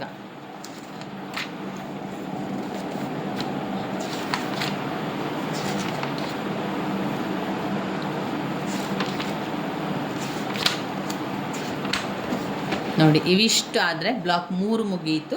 ಇನ್ನು ಬರುವಂತಹ ಮುಖ್ಯವಾದಂತಹ ಭಾಗ ಬ್ಲಾಕ್ 4. ಬ್ಲಾಕ್ 4ರಿಂದಲೂ ಕೂಡ ಯಾವುದು ಪ್ರಶ್ನೆಗಳು ಬಂದಿದೆ ಅಂತ ನೋಡಿಕೊಂಡು ಗುರುತನ್ನು ಹಾಕ್ಕೊಂಡು ನಾವು ಓದ್ತಾ ಹೋಗುವ. ನೋಡಿ, ಬ್ಲಾಕ್ 4ರಲ್ಲಿ ಸ್ಟಾಲಿನ್ ಅವರ ಆಂತರಿಕ ವಿದೇಶಾಂಗ ನೀತಿಯನ್ನು ಓದ್ಕೊಳ್ಳಿಕ್ಕಿದೆ. 2ನೆಯ ಮಹಾಯುದ್ಧದ ಪರಿಣಾಮಗಳ ಬಗ್ಗೆ ತಿಳ್ಕೊಳ್ಳುವಂಥದ್ದು. 2ನೇ ಮಹಾಯುದ್ಧದ ವಿಶ್ವಸಂಸ್ಥೆಯ ಸ್ಥಾಪನೆಯ ರಜೆ ಮತ್ತು ಸಾಧನೆಯ ಬಗ್ಗೆ, ವಿಶ್ವಸಂಸ್ಥೆಯ ಸ್ಥಾಪನೆ, ರಜೆ, ಸಾಧನೆ ಬಗ್ಗೆ ಬರೆಯುವಂಥದ್ದು. 23 ಶೀತಲ ಸಮರ, ಶಕ್ತಿ ಬಣಗಳ ಏಳಿಗೆ, ಶೀತಲ ಸಮರದ ಬಗ್ಗೆ ಬರೀಬೇಕು. ಶೀತಲ ಸಮರದ ಹಂತಗಳನ್ನು ಕೇಳಿದ್ದಾರೆ.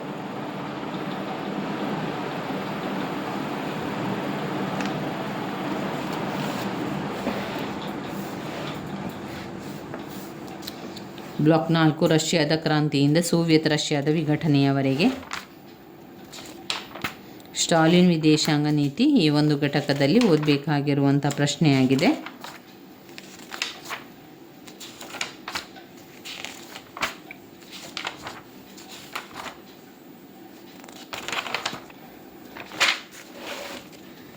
ಸ್ಟಾಲಿನ್ನ ವಿದೇಶಾಂಗದ ನೀತಿ ಪಾಯಿಂಟ್ಸ್ಗಳಿಲ್ಲ, ನಾವೇ ಪಾಯಿಂಟ್ಸ್ ಮಾಡಿಕೊಂಡು ಓದ್ಕೊಳ್ಬೇಕು, ಹಾಗೆ ಪಾಯಿಂಟ್ಸ್ ಮಾಡಿಕೊಂಡೇ ಬರಿಬೇಕು.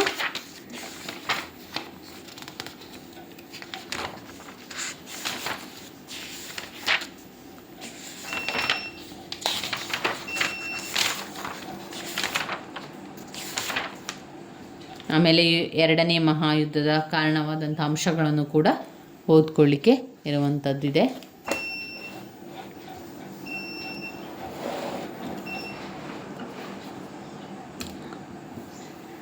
ಸ್ಟಾಲಿನ್ನ ವಿದೇಶಾಂಗ ನೀತಿ 1917 ಕ್ರಾಂತಿ ಪೂರ್ಣಗೊಂಡ ನಂತರ ಲೆನಿನ್ ಮತ್ತು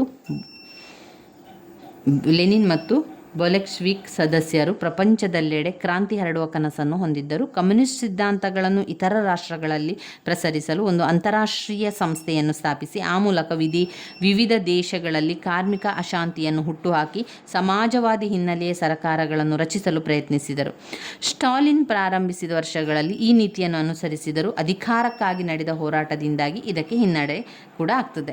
1927 ನಂತರ ಅಂತಾರಾಷ್ಟ್ರೀಯ ರಾಜಕಾರಣಗಳಲ್ಲಿ ರಷ್ಯಾ ದೇಶವನ್ನು ಏಕಾಂಗಿ ರಾಷ್ಟ್ರವನ್ನಾಗಿ ಮಾಡಲಾಯಿತು. ಬ್ರಿಟಿಷರ ವಿರುದ್ಧ ಅಪಪ್ರಚಾರ ಮಾಡಿ ಇಂಗ್ಲೆಂಡ್ನಲ್ಲಿ ರಾಷ್ಟ್ರವಿರೋಧಿ ರಾಷ್ಟ್ರಗಳಲ್ಲಿ ಚಟುವಟಿಕೆಗಳಲ್ಲಿ ತೊಡಗಿದ್ದರಿಂದ ಇಂಗ್ಲೆಂಡ್ ಆ ದೇಶದೊಂದಿಗೆ ರಾಜತಾಂತ್ರಿಕ ಸಂಬಂಧಗಳನ್ನು ರದ್ದು ಮಾಡಿತ್ತು. ಸ್ಟಾಲಿನ್ ಪ್ರಬಲ ನಾಯಕನಾಗಿ ರಷ್ಯಾದಲ್ಲಿ ಹೊರಹೊಮ್ಮಿದ ನಂತರ ಈ ರೀತಿಯ ಚಟುವಟಿಕೆಗಳು ಕಾಲಕ್ರಮೇಣ ಕೈಬಿಟ್ಟಿತು.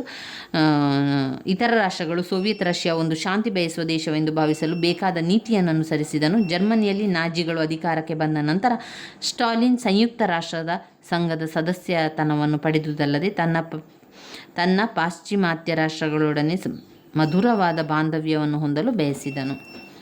ಸರ್ವಾಧಿಕಾರಿಯಾಗಿ ಸ್ಟಾಲಿನ್ ಬಗ್ಗೆ ತಿಳ್ಕೊಳ್ಳುವ. ಸಮಕಾಲೀನ ಯುರೋಪಿನ ಇತರ ಸರ್ವಾಧಿಕಾರಿಗಳಂತೆ ಸ್ಟಾಲಿನ್ ಸಹ ಭಯೋತ್ಪಾದನೆಯನ್ನು ತನ್ನ ಪರಮ ಅಧಿಕಾರ ಅಂತ ಉಳಿಸಿಕೊಳ್ಳಲು ಬಯಸಿಕೊಂಡನು.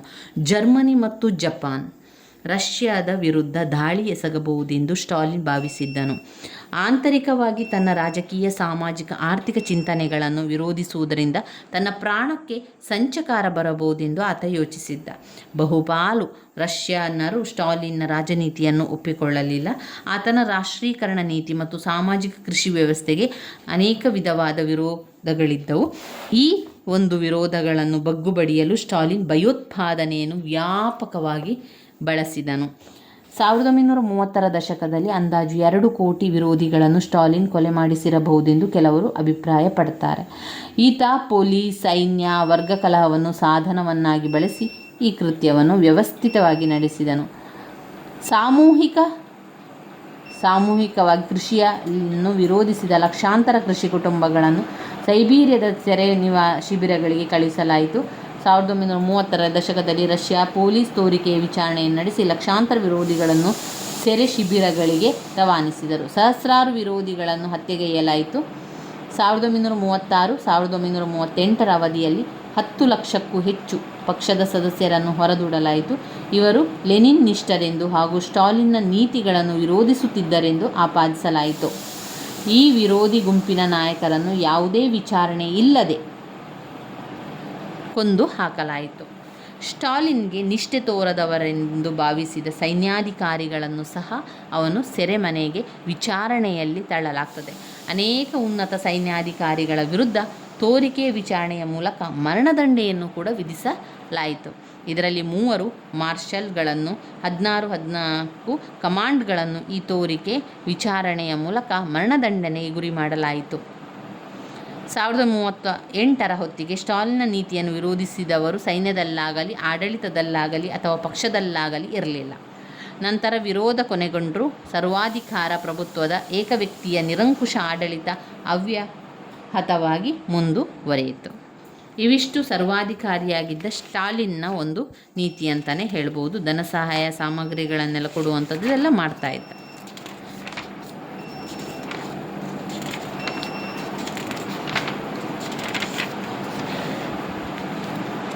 ಮುಸ್ಸೋಲಿನಿ 5 ಅಂಕಕ್ಕೆ ಬಂದಿರುವಂತಹ ಪ್ರಶ್ನೆ.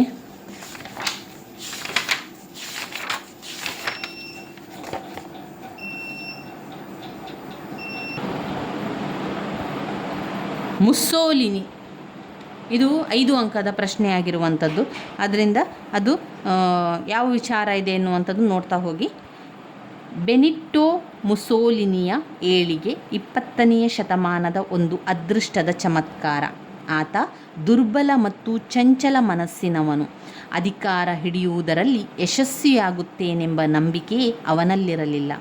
ಯಾವುದೇ ನಿರ್ದಿಷ್ಟವಾದ ರಾಜಕೀಯ ಮತ್ತು ಸಾಮಾಜಿಕ ಸಿದ್ಧಾಂತದಲ್ಲಿ ಅವನು ನಿಷ್ಠೆಯನ್ನು ಹೊಂದಿರಲಿಲ್ಲ.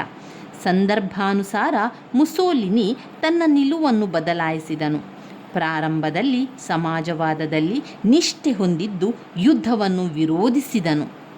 ಯುದ್ಧ ಪ್ರಾರಂಭವಾದ ನಂತರ ಮುಸೋಲಿನಿ ತನ್ನ ರಾಜಕೀಯ ನಿಷ್ಠೆಯನ್ನು ಬದಲಾಯಿಸಿ ಯುದ್ಧ ಪ್ರಯತ್ನಗಳಿಗೆ ಸಂಪೂರ್ಣ ಬೆಂಬಲವನ್ನು ನೀಡಿದ. ಸಮಯ ಸಾಧಕನಾದ ಮುಸೋಲಿನಿ ಉತ್ತಮ ವಾಗ್ಮಿಯಾಗಿದ್ದನು. ಇದನ್ನು ಸಾಧನವನ್ನಾಗಿ ಬಳಸಿಕೊಂಡು ಜನಸಾಮಾನ್ಯರ ವಿಶ್ವಾಸವನ್ನು ಗಳಿಸಿದ. ಯುದ್ಧಾನಂತರದ ಪರಿಸ್ಥಿತಿಯ ಪ್ರಯೋಜನವನ್ನು ಪಡೆದು ಯುದ್ಧಕ್ಕೆ ಬೆಂಬಲವನ್ನು ನೀಡಿದ್ದ ಗುಂಪುಗಳು ನಿವೃತ್ತ ಸೈನಿಕರು, ಕಮ್ಯುನಿಸ್ಟ್ ವಿರೋಧಿಗಳನ್ನು ಒಟ್ಟುಗೂಡಿಸಿ ತನ್ನದೇ ಆದ ಒಂದು ಹೋರಾಟದ ಗುಂಪನ್ನು ನಿರ್ಮಾಣ ಮಾಡಿದ. ಇದು ಫ್ಯಾಸಿಸ್ಟ್ ಪಕ್ಷದ ಪ್ರಾರಂಭವೆನ್ನಬಹುದು. ಮುಸೋಲಿನಿಯ ಬಗ್ಗೆ ನಮಗೆ ಇಷ್ಟು ವಿಚಾರ ಗೊತ್ತಿರಲಿ. ಹಾಗೆಯೇ ಪ್ರಾರಂಭಿಕ ಜೀವನವನ್ನು ನೋಡಿದರೆ ಯಾವ ರೀತಿ ಕೊಟ್ಟಿದ್ದಾರೆ ಅಂತ ನಾನು ಒಮ್ಮೆ ಓದ್ತಾ ಹೋಗ್ತೇನೆ. ಮುಸೋಲಿನಿಯ ಪ್ರಾರಂಭಿಕ ಜೀವನ 5 ಅಂಕಕ್ಕೆ ಬರುವಾಗ ನಾವು 1-1.5 ಪುಟದಷ್ಟು ಉತ್ತರವನ್ನು ಬರೆದರಾಯಿತು. ಪ್ರಾರಂಭಿಕ ಜೀವನ. ಬೆನಿಟ್ಟೋ ಮುಸೋಲಿನ ಓರ್ವ ಶಾಲಾ ಉಪಾಧ್ಯಾಯಿನಿ. ಬೆನಿಟ್ಟೋ ಮುಸೋಲಿನಿ ಓರ್ವ ಶಾಲಾ ಉಪಾಧ್ಯಾಯಿನಿ ಮತ್ತು ಕಮ್ಮಾರನೊಬ್ಬನ ಮಗ.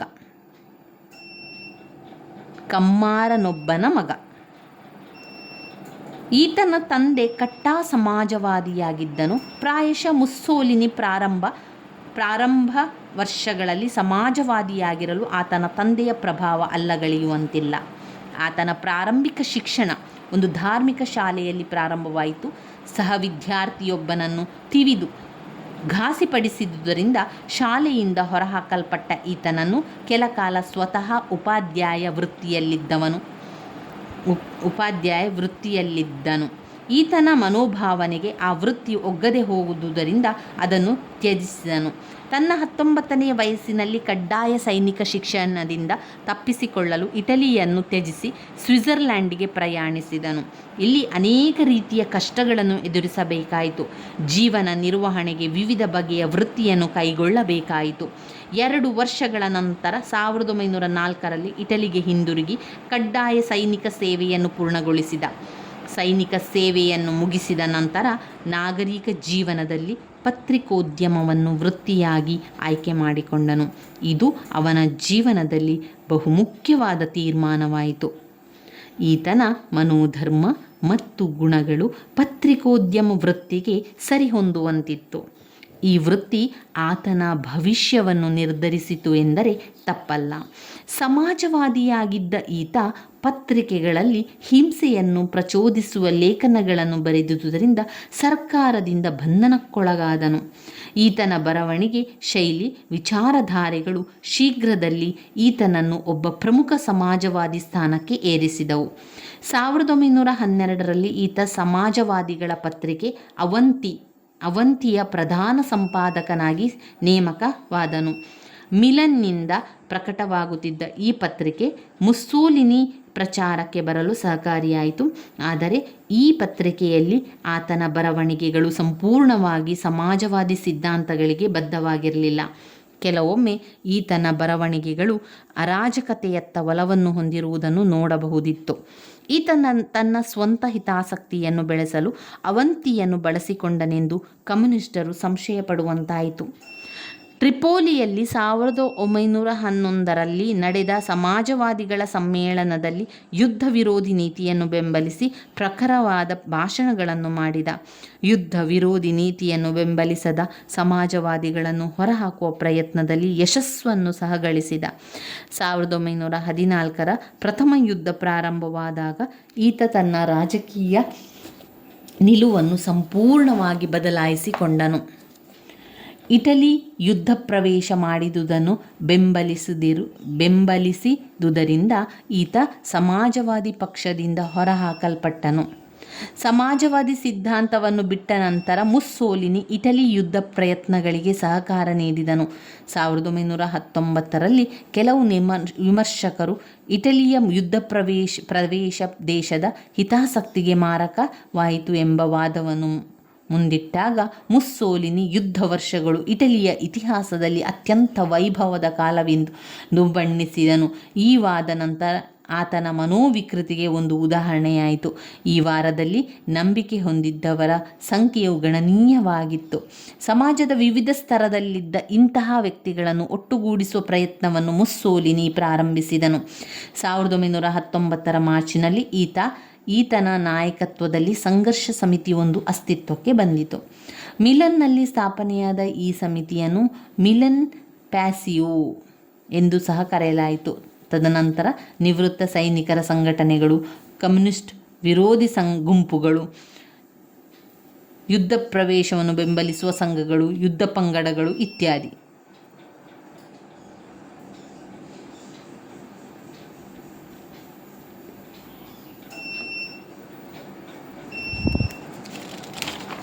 ಇವಿಷ್ಟು ಸಾಕು. ಅದರಲ್ಲಿ ಸ್ವಲ್ಪ ನೋಡಿಕೊಂಡು ಅದಕ್ಕೆ ಬರಿತಾ ಹೋದ್ರಾಯಿತು. ನಾವು ಇನ್ನು ಮುಖ್ಯವಾದಂತಹ ಪ್ರಶ್ನೆಯನ್ನು ನೋಡುವ.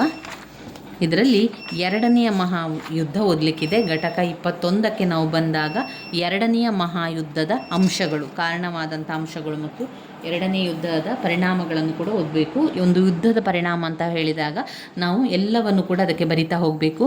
ರಕ್ತಪಾತಗಳು, ನೋವು, ಕಷ್ಟ, ದುಃಖ ಅಲ್ಲಿ ಕಾಣುವಂಥದ್ದು, ಎಲ್ಲ ನಾಶ ಹೋಗುವಂಥದ್ದು, ಎಲ್ಲ ಧ್ವಂಸವಾಗುವಂಥದ್ದು, ಹಾಗೆಯೇ ಜನರ ಸಾವು ನೋವುಗಳು ಉಂಟಾಗುವಂಥದ್ದು, ಪ್ರಾಣಿಗಳ ಹತ್ಯೆ ಆಗುವಂಥದ್ದು, ಮತ್ತು ದರೋಡೆ ಆಗುವಂಥದ್ದು, ಕಳ್ಳತನ ಆಗುವಂಥದ್ದು, ಇದೆಲ್ಲ ಕೂಡ ಯುದ್ಧದ ಪರಿಣಾಮಗಳಲ್ಲಿ ಬರುವಂಥದ್ದು. ಯುದ್ಧಕ್ಕೆ ಎರಡನೇ ಮಹಾಯುದ್ಧದ ಕಾರಣಗಳನ್ನು, ಪಾಯಿಂಟ್ಸ್ಗಳನ್ನು ನೋಡ್ತಾ ಹೋಗುವ. ಪುಟ ಸಂಖ್ಯೆ 337ರಲ್ಲಿದೆ ನೋಡಿ. ಪುಟ ಸಂಖ್ಯೆ 337ರಲ್ಲಿ ಯುದ್ಧಕ್ಕೆ ಕಾರಣವಾದ ಅಂಶಗಳನ್ನು ಕೊಟ್ಟಿದ್ದಾರೆ.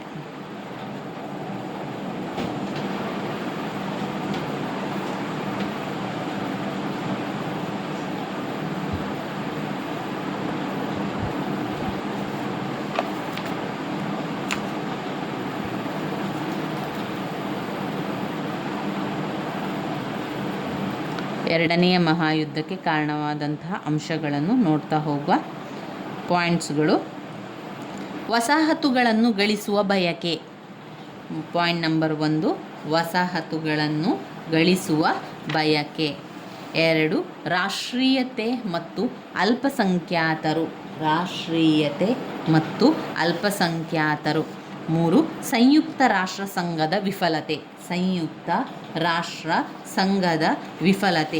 ಸಂಯುಕ್ತ ರಾಷ್ಟ್ರ ಸಂಘದ ವಿಫಲತೆ. ಜರ್ಮನಿಯಿಂದ ವರ್ಸೆಲ್ ಒಪ್ಪಂದದ ಉಲ್ಲಂಘನೆ. ಜರ್ಮನಿಯಿಂದ ವರ್ಸೆಲ್ ಒಪ್ಪಂದದ ಉಲ್ಲಂಘನೆ. 5, ಇಟಲಿಯನ್ನರ ಅತೃಪ್ತಿ. ಇಟಲಿಯನ್ನರ ಅತೃಪ್ತಿ. ಪೋಲೆಂಡ್ ವಿರುದ್ಧ ಆಕ್ರಮಣ. ಪೋಲೆಂಡ್ ವಿರುದ್ಧ ಆಕ್ರಮಣ. ಪೋಲೆಂಡ್ ವಿರುದ್ಧ ಆಕ್ರಮಣ. ಇವಿಷ್ಟು ಯುದ್ಧದ ಕಾರಣಗಳಾಯಿತು. ಮತ್ತೊಮ್ಮೆ ಪಾಯಿಂಟ್ಸ್ಗಳನ್ನು ನೋಡ್ತಾ ಹೋಗುವ. ಎರಡನೆಯ ಮಹಾಯುದ್ಧದ ಕಾರಣಗಳು. 1920 ಮತ್ತು 1930ರ ದಶಕದಲ್ಲಿ ನಡೆದ ಕೆಲವು ಘಟನೆಗಳು ಮತ್ತು ಉದ್ಭವಿಸಿದ ಸನ್ನಿವೇಶಗಳು ಒಟ್ಟಾಗಿ ಈ ಒಂದು ಎರಡನೆಯ ಯುದ್ಧಕ್ಕೆ ಕಾರಣವಾಯಿತು. ಜರ್ಮನಿ, ಇಟಲಿ, ಜಪಾನ್ ದೇಶಗಳು ತೀವ್ರ ಆಕ್ರಮಣಕಾರಿ ವಿದೇಶಾಂಗ ನೀತಿಯನ್ನು ಅನುಸರಿಸಿ ನೆರೆಹೊರೆಯ ದುರ್ಬಲ ರಾಷ್ಟ್ರಗಳನ್ನು ವಶಪಡಿಸಿಕೊಂಡು ಗಡಿ ಪ್ರದೇಶವನ್ನು ವಿಸ್ತರಿಸಲು ಮತ್ತು ವಸಾಹತುಗಳನ್ನು ಗಳಿಸಲು ಪ್ರಾರಂಭಿಸಿದವು. ದುರ್ಬಲ ರಾಷ್ಟ್ರಗಳಿಗೆ ರಕ್ಷಣೆ ಮತ್ತು ಸಮಾನತೆಯನ್ನು ಕಲ್ಪಿಸಿಕೊಡಬೇಕಿದ್ದ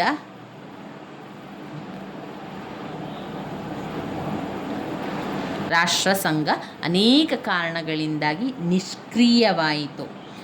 ಆಕ್ರಮಣಕಾರಿ ರಾಷ್ಟ್ರಗಳು ತಮ್ಮನ್ನು ಹಾಗೂ ತಮ್ಮ ಆಕ್ರಮಣವನ್ನು ಸಮರ್ಥಿಸಿಕೊಳ್ಳಲು ರಾಷ್ಟ್ರಸಂಘವನ್ನೇ ತ್ಯಜಿಸಿ ಹೊರಬಂದವು. ಯುರೋಪಿನ ರಾಜಕಾರಣಗಳಲ್ಲಿ ಪರಿಣಾಮಕಾರಿಯಾಗಿ ಮಧ್ಯಪ್ರವೇಶ ಮಾಡುವ ಸಾಮರ್ಥ್ಯವನ್ನು ಹೊಂದಿದ್ದ ಅಮೇರಿಕ ತಾಟಸ್ಥ್ಯ ನೀತಿಯನ್ನು ತಡೆಗಟ್ಟಲು ಯಾವುದೇ ಬೆಲೆಯನ್ನು ತೆರಲು ಸಿದ್ಧವಾಗಿತ್ತು. ಆದುದರಿಂದ ಆಕ್ರಮಣಶಾಲಿ ರಾಷ್ಟ್ರಗಳು ದುರ್ಬಲ ರಾಷ್ಟ್ರಗಳನ್ನು ವಶಪಡಿಸಿಕೊಂಡಾಗ ಆಕ್ರಮಣಗಾರರನ್ನು ಮನ್ನಿಸುವ ಅಥವಾ ತೃಪ್ತಿಪಡಿಸುವ ನೀತಿಯನ್ನು ಅನುಸರಿಸಿತು. ಫ್ರಾನ್ಸ್ ಏಕಾಂಗಿಯಾಗಿ ಆಕ್ರಮಣವನ್ನು ವಿರೋಧಿಸುವ ಶಕ್ತಿಯನ್ನು ಹೊಂದಿರಲಿಲ್ಲ. ತೀವ್ರ ರಾಷ್ಟ್ರೀಯತೆಯನ್ನು ಪ್ರಚುರಪಡಿಸಿ ಆಂತರಿಕ ಗೊಂದಲಗಳಿಂದ ಪ್ರಜೆಗಳ ಮನಸ್ಸನ್ನು ಬೇರೆಡೆ ಸೆಳೆಯಲು ಸರ್ವಾಧಿಕಾರಿ ಸರ್ಕಾರಗಳು ಸತತವಾಗಿ ಪ್ರಯತ್ನಿಸಲ್ಪಟ್ಟವು. ಜರ್ಮನಿ ಮತ್ತು ಜಪಾನ್ ದೇಶಗಳಲ್ಲಿ ಈ ರೀತಿಯ ಬೆಳವಣಿಗೆಯನ್ನು ನಾವು ಗಮನಿಸಬೇಕಾದ ಅಂಶ. ವಿಶಾಲವಾದ ತಳಹದಿಯ ಮೇಲೆ ಮೇಲ್ಕಂಡ ಅಂಶಗಳು, ಅಂದರೆ ಈಗ ನಾವು ಹೇಳಿರುವಂಥ ಅಂಶಗಳು ಯುದ್ಧಕ್ಕೆ ಕಾರಣ ಆಯಿತು. ಒಂದು, ವಸಾಹತುಗಳನ್ನು ಗಳಿಸುವ ಬಯಕೆ, ಮೊದಲನೇ ಪಾಯಿಂಟ್. ಎರಡನೆಯ ಮಹಾಯುದ್ಧಕ್ಕೆ ಕಾರಣಗಳು ವಸಾಹತುಗಳನ್ನು ಗಳಿಸುವ ಬಯಕೆ, ಎರಡು, ರಾಷ್ಟ್ರೀಯತೆ ಮತ್ತು ಅಲ್ಪಸಂಖ್ಯಾತರು.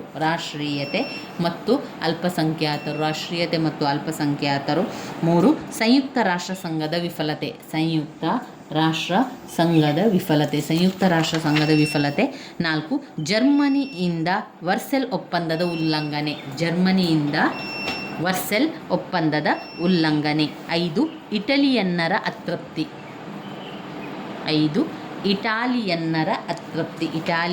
ಅತೃಪ್ತಿ. ಆರು, ಪೋಲೆಂಡ್ ವಿರುದ್ಧ ಆಕ್ರಮಣ. ಅವಿಷ್ಟು ಪಾಯಿಂಟ್ಸ್ಗಳು ಅದು ಕಾರಣಗಳಲ್ಲಿ ಬರ್ತದೆ. ಅದರ ಪರಿಣಾಮಗಳನ್ನು ಕೂಡ ಕೇಳ್ತಾರೆ. ಆ ಪರಿಣಾಮಗಳನ್ನು ಕೂಡ ನಾವು ಬರೀಬೇಕು. ನಂತರ ಬರುವಂಥದ್ದು ವಿಶ್ವಸಂಸ್ಥೆಯ ಸ್ಥಾಪನೆಯ ಬಗ್ಗೆ. ಎರಡನೆಯ ಮಹಾಯುದ್ಧದ ಒಂದು ಪರಿಣಾಮಗಳನ್ನು ತಿಳ್ಕೊಳ್ಳ, ಏನೆಲ್ಲ ಆಯಿತು, ಏನೆಲ್ಲ ಆಗಿದೆ ಅಂತ. ಯುದ್ಧದಲ್ಲಿ ಭಾಗವಹಿಸಿದ ಎಲ್ಲ ರಾಷ್ಟ್ರಗಳು ಅಪಾರ ಪ್ರಾಣಹಾನಿಯನ್ನು ಅನುಭವಿಸಬೇಕಾಯಿತು. ಯುದ್ಧ ಸಾಧನ ಹಾಗೂ ಇತರ ಸಾಮಗ್ರಿಗಳ ನಷ್ಟ ಕೆಲವು ರಾಷ್ಟ್ರಗಳನ್ನು ದಿವಾಳಿಯತ್ತ ತಳ್ಳಿತು. ಶಕ್ತಿ ಸಮತೋಲನದಲ್ಲಿ ಭಾರೀ ವ್ಯತ್ಯಯ ಉಂಟಾಯಿತು. ಪ್ರಬಲ ರಾಷ್ಟ್ರಗಳು ದುರ್ಬಲವಾದರೆ ಕೆಲವು ರಾಷ್ಟ್ರಗಳು ಪ್ರಬಲವಾಗಿ ಹೊರಹೊಮ್ಮಿದವು. ಇಂಗ್ಲೆಂಡ್ ಮತ್ತು ಫ್ರಾನ್ಸ್ ನಿರ್ಮಾಣ ಮಾಡಿದ್ದ ವ್ಯಾಪಕ ವಸಾಹತು ಸಾಮ್ರಾಜ್ಯಗಳು ಕೈತಪ್ಪುವ ಸಂಭವ ಉಂಟಾಯಿತು. ಈ ವಸಾಹತು ರಾಷ್ಟ್ರಗಳಲ್ಲಿ ಚಳವಳಿಗಳು ಯುದ್ಧಾನಂತರದ ವರ್ಷಗಳಲ್ಲಿ ತೀವ್ರವಾಯಿತು. ವಸಾಹತು ಸಾಮ್ರಾಜ್ಯ ಹೊಂದಿದ್ದ ಇಂಗ್ಲೆಂಡ್ ಮತ್ತು ಫ್ರಾನ್ಸ್ ಅದನ್ನು ಕಳೆದುಕೊಂಡವು. ಹಿಂದುಳಿದ ರಾಷ್ಟ್ರವೆಂದು ಪರಿಗಣಿಸಲಾಗಿದ್ದ ರಷ್ಯಾ ಯುರೋಪಿನ ಅತ್ಯಂತ ಪ್ರಬಲ ರಾಷ್ಟ್ರವಾಯಿತು. ರಷ್ಯಾ ತನ್ನದೇ ಆದ ಸಾಮ್ರಾಜ್ಯವನ್ನು ಪೂರ್ವ ಯುರೋಪಿನಲ್ಲಿ ನಿರ್ಮಿಸಿ ಪೂರ್ವ ಯುರೋಪಿನ ಅನೇಕ ರಾಷ್ಟ್ರಗಳಲ್ಲಿ ಕಮ್ಯುನಿಸ್ಟ್ ಸರ್ಕಾರಗಳ ಸ್ಥಾಪನೆಯೊಂದಿಗೆ ತನ್ನ ಪ್ರಭಾವವನ್ನು ಪೂರ್ವ ಯುರೋಪ್ ಮತ್ತು ಬಾಲ್ಕನ್ ಪ್ರದೇಶದಲ್ಲಿ ವಿಸ್ತರಿಸಿತು. ಪಶ್ಚಿಮ ಯುರೋಪಿನ ರಾಷ್ಟ್ರಗಳು ಕಮ್ಯುನಿಸ್ಟ್ ಹರಡುವಿಕೆಯನ್ನು ತಡೆಯಲು ಅಮೆರಿಕಾದ ಸಹಾಯಕ್ಕೆ ಮೊರೆ ಹೋಗಬೇಕಾಯಿತು. ಅಮೆರಿಕ ಸಹ ಯುದ್ಧ ನಂತರ ಪ್ರಪಂಚದ ಅತ್ಯಂತ ಪ್ರಬಲ ರಾಷ್ಟ್ರವಾಗಿ ಬೆಳೆಯಿತು.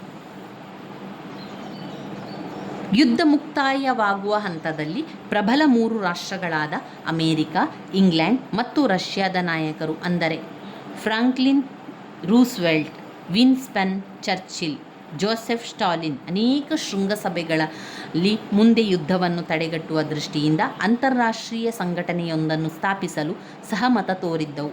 ಈ ಸಹಮತದಿಂದಾಗಿ ರಾಷ್ಟ್ರಸಂಘದ ಬದಲಾಗಿ ವಿಶ್ವಸಂಸ್ಥೆ ಅಸ್ತಿತ್ವಕ್ಕೆ ಬರಲು ಕಾರಣ ಆಯಿತು. ಎರಡನೆಯ ಮಹಾಯುದ್ಧದ ಒಂದು ಪ್ರಮುಖ ಪರಿಣಾಮವೆಂದರೆ ವಿಶ್ವಸಂಸ್ಥೆಯ ಸ್ಥಾಪನೆಯಾಗಿತ್ತು. ಯುದ್ಧ ಕೊನೆಗೊಂಡರೂ ಯುರೋಪಿನ ಎಲ್ಲ ರಾಷ್ಟ್ರಗಳು ಆರ್ಥಿಕ ನಷ್ಟದಿಂದ ಬಳಲುವಂತಾಯಿತು. ಯುದ್ಧ ಪ್ರಯತ್ನಗಳಿಗಾಗಿ ಮಿತ್ರ ರಾಷ್ಟ್ರಗಳು, ಶತ್ರು ರಾಷ್ಟ್ರಗಳು ಅಪಾರ ಸಂಪತ್ತನ್ನು ವಿನಿಯೋಗಿಸಬೇಕಾಯಿತು. ಅಂತಾರಾಷ್ಟ್ರೀಯ ವ್ಯಾಪಾರ ವಾಣಿಜ್ಯ ಕುಂಠಿತಗೊಂಡಿತು. ಯುದ್ಧ ಕಾಲದಲ್ಲಿ ವಿಶೇಷ ಉತ್ಪಾದನೆಯಲ್ಲಿ ತೊಡಗಿದ್ದ ಕೈಗಾರಿಕೆಗಳು ಯುದ್ಧ ಮುಕ್ತಾಯವಾದಾಗ ಬೇಡಿಕೆ ಇಲ್ಲದೆ ಮುಚ್ಚಬೇಕಾಯಿತು. ಇದಲ್ಲದೆ ರಸ್ತೆಗಳು, ಸಾರ್ವಜನಿಕ ಕಟ್ಟಡಗಳು, ರೈಲು ಹಾದಿಗಳು, ಸೇತುವೆಗಳು, ಬಂದರುಗಳು, ವಿಮಾನ ನಿಲ್ದಾಣಗಳು ಇತ್ಯಾದಿಗಳು ಸತತ ಬಾಂಬ್ ದಾಳಿಗೆ ತುತ್ತಾಗಿ ನಾಶಗೊಂಡವು. ಇದೆಲ್ಲ ಸರಿಪಡಿಸಲು ಬೇಕಾದ ಬಂಡವಾಳ ಯುರೋಪಿನ ರಾಷ್ಟ್ರಗಳಲ್ಲಿ ಇರಲಿಲ್ಲ. ಕಚ್ಚಾ ಪದಾರ್ಥಗಳ ಅಲಭ್ಯತೆಯಿಂದಾಗಿ ಕೆಲವು ಕೈಗಾರಿಕೆಗಳು ಉತ್ಪಾದನೆಯನ್ನು ಕಡಿತಗೊಳಿಸಬೇಕಾಯಿತು. ಕೃಷಿ ಉತ್ಪಾದನೆ ಸಹ ಕುಂಠಿತಗೊಂಡಿತು. ಕೃಷಿ ಯಂತ್ರಗಳು ಲಭ್ಯವಿಲ್ಲದಿದ್ದುದರಿಂದ ವ್ಯವಸಾಯ ಒಂದು ಸವಾಲಾಯಿತು. ಇದಲ್ಲದೆ ಉತ್ತಮ ತಳಿಗಳ ಬೀಜಗಳು, ರಸಗೊಬ್ಬರಗಳು ಸಾಕಷ್ಟು ಪ್ರಮಾಣದಲ್ಲಿ ಸರಬರಾಜಾಗದಿದ್ದುದರಿಂದ ಕೃಷಿಕರ ಜೀವನ ದುರ್ಭರವಾಯಿತು. ಕೃಷಿ ಉತ್ಪಾದನೆಯನ್ನು ಮಾರುಕಟ್ಟೆಗೆ ಸಾಗಿಸಲು ಸಮರ್ಪಕವಾದ ಸಾಧನ ಸಂಪರ್ಕಗಳ ಕೊರತೆ ಉಂಟಾಯಿತು. ಅದು ಸಹ ಕೃಷಿಕರಿಗೆ ಶಾಪವಾಗಿ ಪರಿಗಣಿಸಿತು. ಯುರೋಪಿನ ಬಹುತೇಕ ರಾಷ್ಟ್ರಗಳಲ್ಲಿ ಚಲಾವಣೆಯಲ್ಲಿದ್ದ ನಾಣ್ಯ ಬೆಲೆಯನ್ನು ಕಳೆದುಕೊಂಡು ಜನಸಾಮಾನ್ಯರಿಗೆ ಆರ್ಥಿಕ ಸಂಕಷ್ಟವನ್ನು ತಂದೊಡ್ಡಿತು. ಬ್ಯಾಂಕಿಂಗ್ ವ್ಯವಸ್ಥೆ ಸಹ ಅನೇಕ ಸಮಸ್ಯೆಗಳನ್ನು ಎದುರಿಸಬೇಕಾಯಿತು. ಯುದ್ಧದಿಂದ ಬಿಡುಗಡೆಯಾದ ಸೈನಿಕರಿಗೆ ಪುನರ್ವಸತಿ ಕಲ್ಪಿಸಿಕೊಡುವುದರ ಸರಕಾರಗಳಿಗೆ ಬಹುದೊಡ್ಡ ಆರ್ಥಿಕ ಮತ್ತು ಸಾಮಾಜಿಕ ಹೊರೆಯಾಯಿತು. ಪ್ರತಿಯೊಂದು ಕುಟುಂಬ ಒಂದಲ್ಲ ಒಂದು ರೀತಿಯಲ್ಲಿ ಈ ಯುದ್ಧದಿಂದಾಗಿ ನರಳಬೇಕಾಯಿತು. ಹಸಿವೆ ಮತ್ತು ಭಯದ ವಾತಾವರಣವನ್ನು ತೊಡೆದುಹಾಕುವ ಸಲುವಾಗಿ ಅಮೆರಿಕ ಯುದ್ಧ ಪ್ರವೇಶ ಮಾಡಿತು. ಆದರೆ ಅನೇಕ ಯುರೋಪಿನ ರಾಷ್ಟ್ರಗಳಲ್ಲಿ ಬಡತನ ಹೆಚ್ಚಾಯಿತು ಮತ್ತು ಇದರಿಂದಾಗಿ ಭಯದ ವಾತಾವರಣ ಸೃಷ್ಟಿಯಾಯಿತು. ಇದು ಎರಡನೇ ಮಹಾಯುದ್ಧದ ಪರಿಣಾಮಗಳಲ್ಲಿ ನಾವು ಓದ್ಕೊಳ್ಬೇಕಾಗಿರುವಂಥದ್ದು. ಇನ್ನು ವಿಶ್ವಸಂಸ್ಥೆಯ ಸ್ಥಾಪನೆ ಘಟಕ 22 ವಿಶ್ವಸಂಸ್ಥೆಯ ಅಂಗಸಂಸ್ಥೆಗಳ ಬಗ್ಗೆ ಹಾಗೆಯೇ ವಿಶ್ವಸಂಸ್ಥೆಯ ಸಾಧನೆಗಳ ಬಗ್ಗೆ ಕೂಡ ಓದ್ಕೊಳ್ಬೇಕು. ಇದು ಈ ಘಟಕದಲ್ಲಿ ಇಂಪಾರ್ಟೆಂಟ್ ಆಗಿರುವಂತಹ ಒಂದು ಪ್ರಶ್ನೆಗಳಾಗಿದೆ. ಇನ್ನು ಬರುವುದನ್ನು ನೋಡುವುದಾದರೆ ನೀವು ಇದರಲ್ಲಿ ಇನ್ನೂ ನೋಡಬೇಕಾಗಿರುವಂಥದ್ದು ಸೋವಿಯತ್ ರಷ್ಯಾ ವಿಘಟನೆ ಕೂಡ ಓದ್ಕೊಳ್ಳಿಕ್ಕಿದೆ. ಮುಂದಿನ ವಿಡಿಯೋದಲ್ಲಿ ನಾವು ಅದರ ವಿವರಣೆಯನ್ನು ಸರಿಯಾಗಿ ತಿಳ್ಕೊಳ್ಬೇಕು. ಮೊದಲಿಗೆ ಪಾಯಿಂಟ್ಸನ್ನು ಕಲಿತಾ ಹೋಗುವ, ಯಾಕಂದರೆ ಸಮಯಾವಕಾಶ ಇಲ್ಲ ಅಂತಾದಾಗ, ಸಮಯದ ಅಭಾವ ಇದೆ ಅಂತಾದಾಗ ನಾವೇನು ಮಾಡಬೇಕು, ಮೊದಲಿಗೆ ಪಾಯಿಂಟ್ಸನ್ನು ಬರ್ಕೊಳ್ಬೇಕು. ಆ ಪಾಯಿಂಟ್ಸನ್ನು ಬರ್ಕೊಂಡು ಸರಿಯಾಗಿ ಪಾಯಿಂಟ್ಸನ್ನು ಕಲಿಬೇಕು. ಪಾಯಿಂಟ್ಸನ್ನು ಬಾಯಿಪಾಠ ಮಾಡಿ ಆದರೂ ಕಲೀರಿ, ನಿಮಗೆ ಸರಿಯಾಗಿ ಪಾಯಿಂಟ್ಸ್ಗಳು ಬರಬೇಕು. ಪಾಯಿಂಟ್ಸ್ಗಳು ಬಂದ ನಂತರ ಆ ವಿವರಣೆಯನ್ನು, ಪಾಯಿಂಟ್ಸಲ್ಲಿರುವಂಥ ವಿವರಣೆಯನ್ನು ನಾವು ಕಲೀಲಿಕ್ಕೆ ಇರುವಂಥದ್ದು ರೀತಿಯಾಗಿ ಮಾಡಿಕೊಳ್ಳುವ.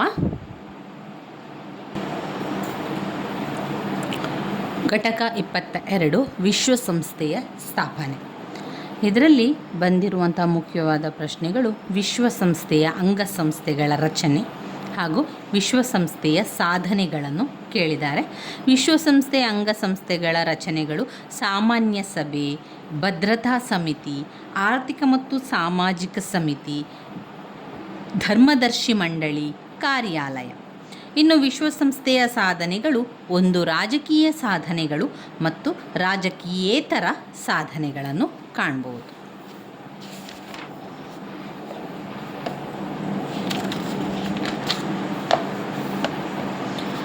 ಮೊದಲಿಗೆ ನಾವು ವಿಶ್ವಸಂಸ್ಥೆಯ ಉದ್ದೇಶಗಳ ಪಾಯಿಂಟ್ಸ್ಗಳನ್ನು ತಿಳ್ಕೊಳ್ಳೋಣ. ವಿಶ್ವಸಂಸ್ಥೆಯ ಉದ್ದೇಶ ಏನು? ಆಧುನಿಕ ಜಗತ್ತಿನ ಇತಿಹಾಸದಲ್ಲಿ ವಿಶ್ವಸಂಸ್ಥೆಯ ಪ್ರಣಾಳಿಕೆ ಒಂದು ಪ್ರಮುಖವಾದ ದಾಖಲೆ. ಪ್ರಣಾಳಿಕೆ ವಿಶ್ವಸಂಸ್ಥೆಯ ವಿನ್ಯಾಸ, ಉದ್ದೇಶಗಳನ್ನು ವಿವರಿಸುತ್ತದೆ, ಅದರಲ್ಲಿರುವಂಥ ವಿಷಯಗಳನ್ನು ತಿಳಿಸುತ್ತದೆ. ವಿಶ್ವಸಂಸ್ಥೆಯ ಉದ್ದೇಶಗಳನ್ನು ಪ್ರಣಾಳಿಕೆಯ 1ನೇ ಅನುಚ್ಛೇದ ಸ್ಪಷ್ಟಪಡಿಸುತ್ತದೆ. ಅವುಗಳು ಅಂತಾರಾಷ್ಟ್ರೀಯ ಶಾಂತಿ ಮತ್ತು ಭದ್ರತೆಯನ್ನು ಕಾಪಾಡುವುದು. ಅಂತಾರಾಷ್ಟ್ರೀಯ ಶಾಂತಿ ಮತ್ತು ಭದ್ರತೆಯನ್ನು ಕಾಪಾಡಲು 2 ಹಕ್ಕುಗಳ ಸಮಾನತೆಯ ಆಧಾರದ ಮೇಲೆ ರಾಷ್ಟ್ರಗಳ ಮಧ್ಯೆ ಉತ್ತಮ ಸಂಬಂಧಗಳನ್ನು ಏರ್ಪಡಿಸುವುದು. ಹಕ್ಕುಗಳ ಸಮಾನತೆಯ ಆಧಾರದ ಮೇಲೆ ರಾಷ್ಟ್ರಗಳ ಮಧ್ಯೆ ಉತ್ತಮ ಸಂಬಂಧಗಳನ್ನು ಏರ್ಪಡಿಸುವುದು. 3 ಅಂತಾರಾಷ್ಟ್ರೀಯ ಸಮಸ್ಯೆಗಳನ್ನು ಬಗೆಹರಿಸಲು ಅಂತಾರಾಷ್ಟ್ರೀಯ ಸಹಕಾರವನ್ನು ಸಾಧಿಸುವುದು. ಅಂತಾರಾಷ್ಟ್ರೀಯ ಸಮಸ್ಯೆಗಳನ್ನು ಬಗೆಹರಿಸಲು ಅಂತಾರಾಷ್ಟ್ರೀಯ ಸಹಕಾರವನ್ನು ಸಾಧಿಸುವುದು. ಉದಾತ್ತ ಧ್ಯೇಯಗಳನ್ನು ಸಾಕಾರಗೊಳಿಸಲು ಎಲ್ಲ ಸದಸ್ಯ ರಾಷ್ಟ್ರಗಳ ಕಾರ್ಯಕ್ರಮಗಳನ್ನು ಸಮನ್ವಯವನ್ನುಗೊಳಿಸುವ ಕೇಂದ್ರವಾಗಿ ವಿಶ್ವಸಂಸ್ಥೆಯನ್ನು ಬೆಳೆಸುವುದು. ಅವು ಉದ್ದೇಶಗಳಲ್ಲಿ ನಮಗೆ ಕಾಣುವಂಥದ್ದು. ಇನ್ನು ವಿಶ್ವಸಂಸ್ಥೆಯ ಅಂಗಸಂಸ್ಥೆಗಳ ರಚನೆಗಳ ಬಗ್ಗೆ ನಾವು ನೋಡೋದಾದರೆ ಯಾವ ರೀತಿ ಅದನ್ನು ರಚನೆ ಮಾಡ್ತಾರೆ, ಪಾಯಿಂಟ್ಸ್ಗಳನ್ನಷ್ಟು ನೋಡ್ತಾ ಹೋಗುವ. ವಿಶ್ವಸಂಸ್ಥೆಯ ಪ್ರಣಾಳಿಕೆ ಈ ಅಂತಾರಾಷ್ಟ್ರೀಯ ಸಂಘಟನೆಯ ವಿನ್ಯಾಸವನ್ನು ಸ್ಪಷ್ಟಪಡಿಸಿದೆ. ಅದರ ಪ್ರಕಾರ ಸಾಮಾನ್ಯ ಸಭೆ, ಮೊದಲನೇದಾಗಿ ಸಾಮಾನ್ಯ ಸಭೆ, 2 ಭದ್ರತಾ ಸಮಿತಿ, 3 ಆರ್ಥಿಕ ಮತ್ತು ಸಾಮಾಜಿಕ ಸಮಿತಿ, 4 ಧರ್ಮದರ್ಶಿ ಮಂಡಳಿ, 5 ಅಂತಾರಾಷ್ಟ್ರೀಯ ನ್ಯಾಯಾಲಯ, 6 ಕಾರ್ಯಾಲಯ, ಅಂತಾರಾಷ್ಟ್ರೀಯ ನ್ಯಾಯಾಲಯ ಕಾರ್ಯಾಲಯ. ಇನ್ನೊಮ್ಮೆ ವಿಶ್ವಸಂಸ್ಥೆಯ ಅಂಗಸಂಸ್ಥೆಯ ರಚನೆಗಳ ಪಾಯಿಂಟ್ಸ್ಗಳನ್ನು ಹೇಳ್ತಾ ಹೋಗ್ತೇನೆ. ಸಾಮಾನ್ಯ ಸಭೆ, ಭದ್ರತಾ ಸಮಿತಿ, ಆರ್ಥಿಕ ಮತ್ತು ಸಾಮಾಜಿಕ ಸಮಿತಿ, ಧರ್ಮದರ್ಶಿ ಮಂಡಳಿ, ಅಂತಾರಾಷ್ಟ್ರೀಯ ನ್ಯಾಯಾಲಯ ಕಾರ್ಯಾಲಯ. ಇನ್ನು ವಿಶ್ವಸಂಸ್ಥೆಯ ಸಾಧನೆಗಳೇನು? ವಿಶ್ವಸಂಸ್ಥೆ ಅಸ್ತಿತ್ವಕ್ಕೆ ಬಂದ ದಿನದಿಂದ ಇದುವರೆಗೂ ಗಮನಾರ್ಹವಾದ ಸಾಧನೆ ಮಾಡಿ ತೋರಿಸಿದೆ. ಅನೇಕ ಅಂತಾರಾಷ್ಟ್ರೀಯ ವ್ಯಾಜ್ಯಗಳನ್ನು ಪರಿಹರಿಸಿದೆ. ಹಿಂದುಳಿದ ಮತ್ತು ಬಡ ರಾಷ್ಟ್ರಗಳ ಶೈಕ್ಷಣಿಕ, ಆರೋಗ್ಯ ಮತ್ತು ಸಾಮಾಜಿಕ ರಂಗಗಳಲ್ಲಿ ವಿಶ್ವಸಂಸ್ಥೆ ಮಹತ್ತರವಾದ ಸಾಧನೆಯನ್ನು ಮಾಡಿದೆ. ವಿಶ್ವಸಂಸ್ಥೆಯ ಸಾಧನೆಗಳನ್ನು ಮತ್ತು ರಾಜಕೀಯೇತರ ಸಾಧನೆಗಳನ್ನು ವಿಭಜಿಸಲಾಗಿದೆ. ಮೊದಲನೇದು ರಾಜಕೀಯ ಸಾಧನೆಗಳು, ಎರಡನೆಯದಾಗಿ ರಾಜಕೀಯೇತರ ಸಾಧನೆಗಳನ್ನು ನಾವು ಕಾಣ್ಬೋದು. ಇನ್ನು ಶೀತಲ ಸಮರ, ಇದರಲ್ಲಿ 15 ಅಂಕಕ್ಕೆ ಬಂದಿರುವಂಥದ್ದು ಶೀತಲ ಸಮರದ ಹಂತಗಳು. ನಾನಿಲ್ಲಿ ಶೀತಲ ಸಮರದ ಹಂತಗಳನ್ನು ಇಂಟರ್ನೆಟ್ಟಲ್ಲಿ ನೋಡಿ ಬರ್ಕೊಂಡಿರುವಂಥದ್ದು. ಟೆಕ್ಸ್ಟ್ ಬುಕ್ಕಲ್ಲಿ ಅವರು ಹಂತಗಳನ್ನು ಕೊಡಲಿಲ್ಲ, ಆದರೆ ಶೀತಲ ಯುದ್ಧದ ಬಗ್ಗೆ ಸ್ವಲ್ಪ ಕೊಟ್ಟಿದ್ದಾರೆ, ಅದನ್ನು ನಾವು ಓದ್ಕೊಳ್ಬೋದು. ಶೀತಲ ಸಮರದ ಹಂತಗಳನ್ನು ಅವರು ಕೊಡಲಿಲ್ಲ, ನಾವಿಲ್ಲಿ ಸ್ವಲ್ಪ ಬರ್ಕೊಂಡಿದ್ದೇನೆ. ನಾನು ನಿಮಗೆ ಹೇಳ್ತಾ ಹೋಗ್ತಾನೆ. ಮೊದಲ ಹಂತ, ಫಸ್ಟ್ ಹಂತ, ಸೆಕೆಂಡ್ ಹಂತ, ಒಟ್ಟು 7 ಹಂತಗಳಿದೆ. ಶೀತಲ ಸಮರದಲ್ಲಿ 7 ಹಂತಗಳಿದೆ. ಇಸವಿಯನ್ನು ನೋಡುವುದಾದರೆ 1946ರಿಂದ ಆರಂಭ ಆಗಿ 1987ಕ್ಕೆ ಇದು ಕೊನೆಗೊಳ್ಳುವಂಥದ್ದು. ಶೀತಲ ಸಮರದ ಹಂತ, ಮೊದಲ ಹಂತ 1946ರಿಂದ 46, 47, 48, 49, 46, 47, 48, 49 4 ವರ್ಷಗಳ ಕಾಲ ಮೊದಲನೆಯ ಹಂತ ಇರ್ತದೆ. ಆವಾಗ ಏನಾಯಿತು, ಅಮೇರಿಕ ಮತ್ತು ಸೋವಿಯತ್ ರಷ್ಯಾ ಪರಸ್ಪರ ನಂಬಿಕೆ ಇಲ್ಲ, ಅವರ ನಡುವೆ ನಂಬಿಕೆ ಇರಲಿಲ್ಲ. ಕಮ್ಯುನಿಸಂ ಸ್ಥಾಪಿಸಿ ಪ್ರಜಾಪ್ರಭುತ್ವವನ್ನು ನಾಶ ಮಾಡ್ತದೆ. ಅಮೇರಿಕ ಮತ್ತು ಸೋವಿಯತ್ ರಷ್ಯಾ ಪರಸ್ಪರ ನಂಬಿಕೆ ಇರಲಿಲ್ಲ, ಕಮ್ಯುನಿಸಂ ಸ್ಥಾಪಿಸಿ ಪ್ರಜಾಪ್ರಭುತ್ವ ನಾಶ ಮಾಡುವಂಥದ್ದು. ಎರಡನೆಯ ಹಂತ 1949ರಿಂದ 53 ತನಕ, 49, 50, 51, 52, 53. ಎರಡನೆಯ ಹಂತ 5 ವರ್ಷಗಳ ಕಾಲ ಇರ್ತದೆ. ಆಗ ಅಮೇರಿಕ, ಆಸ್ಟ್ರೇಲಿಯಾ, ನ್ಯೂಜಿಲೆಂಡ್ ಒಪ್ಪಂದಕ್ಕೆ ಸಹಿಯನ್ನು ಮಾಡ್ತದೆ. ಅಮೇರಿಕ, ಆಸ್ಟ್ರೇಲಿಯಾ, ನ್ಯೂಜಿಲೆಂಡ್ ಒಪ್ಪಂದಕ್ಕೆ ಸಹಿಯನ್ನು ಮಾಡ್ತದೆ. ಇನ್ನು ಮೂರನೇ ಹಂತ 1953ರಿಂದ 1957 ತನಕ ಇರ್ತದೆ. 53, 54, 55, 56, 57 5 ವರ್ಷಗಳ ಕಾಲ ಅಮೇರಿಕ ಸೋವಿಯತ್ ರಷ್ಯಾ ಪ್ರಭಾವ ಕಡಿಮೆ ಮಾಡಲು SEATO ರಚಿಸಿತು. ಅಮೇರಿಕ ಸೋವಿಯತ್ ರಷ್ಯಾ ಪ್ರಭಾವವನ್ನು ಕಡಿಮೆ ಮಾಡಲಿಕ್ಕೆ ಏನು ಮಾಡ್ತದೆ, SEATO ಅನ್ನು ರಚಿಸಿತು. ನಾಲ್ಕನೇ ಹಂತ 1957ರಿಂದ 62 ತನಕ, 57, 58, 59, 60, 61, 62 6 ವರ್ಷಗಳ ಕಾಲ ಇರುವಂಥದ್ದು. ಅಮೇರಿಕ ರಷ್ಯಾಕ್ಕೆ ಭರವಸೆಯನ್ನು ನೀಡ್ತದೆ. ನಾಲ್ಕನೆಯ ಹಂತದಲ್ಲಿ ಅಮೇರಿಕ ಏನು ಮಾಡ್ತದೆ, ರಷ್ಯಾಕ್ಕೆ ಭರವಸೆಯನ್ನು ನೀಡಿ ಕ್ಯೂಬಾದ ಮೇಲೆ ದಾಳಿ ಮಾಡುವುದಿಲ್ಲ, ರಷ್ಯಾ ಕ್ಯೂಬಾದಿಂದ ಕ್ಷಿಪಣಿ ಕೇಂದ್ರವನ್ನು ಹಿಂತೆಗೆದುಕೊಂಡಿತು. ಐದನೆಯ ಹಂತ 1962ರಿಂದ 1969, 62, 63, 64, 65, 66, 67, 68, 69 8 ವರ್ಷಗಳ ಕಾಲ ಐದನೇ ಹಂತ. ಇಲ್ಲಿ ಪರಮಾಣು ಯುದ್ಧದಿಂದ ದೂರವಿರಲು ಎರಡೂ ಪಕ್ಷ ಒತ್ತಾಯಿಸಿತು, USA ಅಥವಾ USSR. ಆರನೇ ಹಂತ 1969ರಿಂದ 78, 69, 70, 71, 72, 73, 74, 75, 76, 77, 78 10 ವರ್ಷಗಳ ಕಾಲ ಇದ್ದದ್ದು ಆರನೇ ಹಂತ. ಆವಾಗ ಬೆಲ್ಗ್ರೇಡ್ ಸಮ್ಮೇಳನದಲ್ಲಿ ಭದ್ರತೆಯ ಮೇಲಿನ ಶೃಂಗ ಸಮ್ಮೇಳನ USA ರಷ್ಯಾ ಹತ್ತಿರ ತಂದಿತು. ಕೊನೆಯ ಹಂತ ಏಳನೇ ಹಂತ 1979ರಿಂದ 87 ತನಕ ನಡೆದಿರುವಂಥದ್ದು. ಇಲ್ಲಿ ಶೀತಲ ಸಮರದಲ್ಲಿ 79, 80, 81, 82, 83, 84, 85, 86, 87 9 ವರ್ಷಗಳ ಕಾಲ. ಕೊನೆಯದಲ್ಲಿ ಏಳನೆಯ ಹಂತದಲ್ಲಿ ಶೀತಲ ಸಮರದಲ್ಲಿ ಬದಲಾವಣೆಯಾಯಿತು. 1987ರವರೆಗೆ USA ಅಥವಾ ರಷ್ಯಾ ನಡುವೆ ಹೊಸ ಶೀತಲ ಸಮರ ನಂತರ ಮುಂದುವರಿಯುತ್ತದೆ.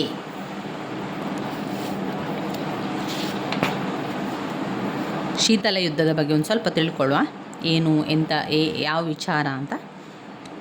ಶೀತಲ ಯುದ್ಧ ಒಂದು ಜಾಗತಿಕ ಘಟನೆ.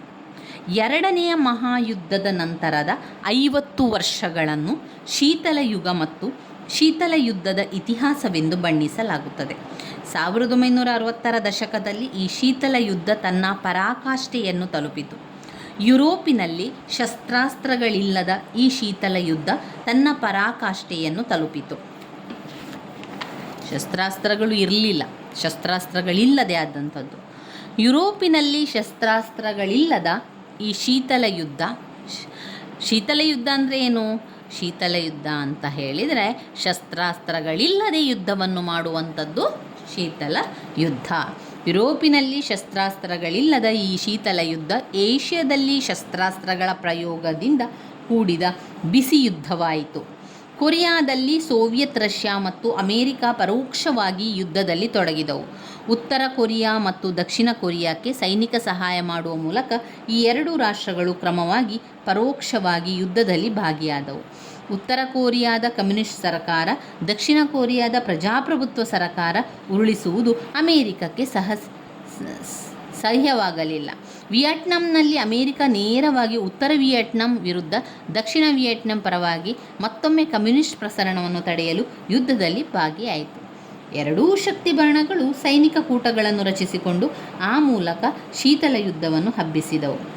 America North Atlantic Treaty Organisation ಯುರೋಪಿನಲ್ಲಿ ಮಿತ್ರ ರಾಷ್ಟ್ರಗಳ ಜೊತೆ ಸೇರಿ ರಷ್ಯಾದ ವಿರುದ್ಧ ಸ್ಥಾಪಿಸಿತು. ವಿಶೇಷವಾಗಿ ಯುರೋಪಿನಲ್ಲಿ ಶೀತಲ ಯುದ್ಧವೆಂದರೆ ಸೈದ್ಧಾಂತಿಕ ಮತ್ತು ರಾಜಕಾರಣವಲ್ಲದೆ ಸಾಮಾಜಿಕ ಮತ್ತು ಆರ್ಥಿಕ ಕಾರ್ಯಕ್ರಮಗಳನ್ನು ಒಳಗೊಂಡಿತ್ತು.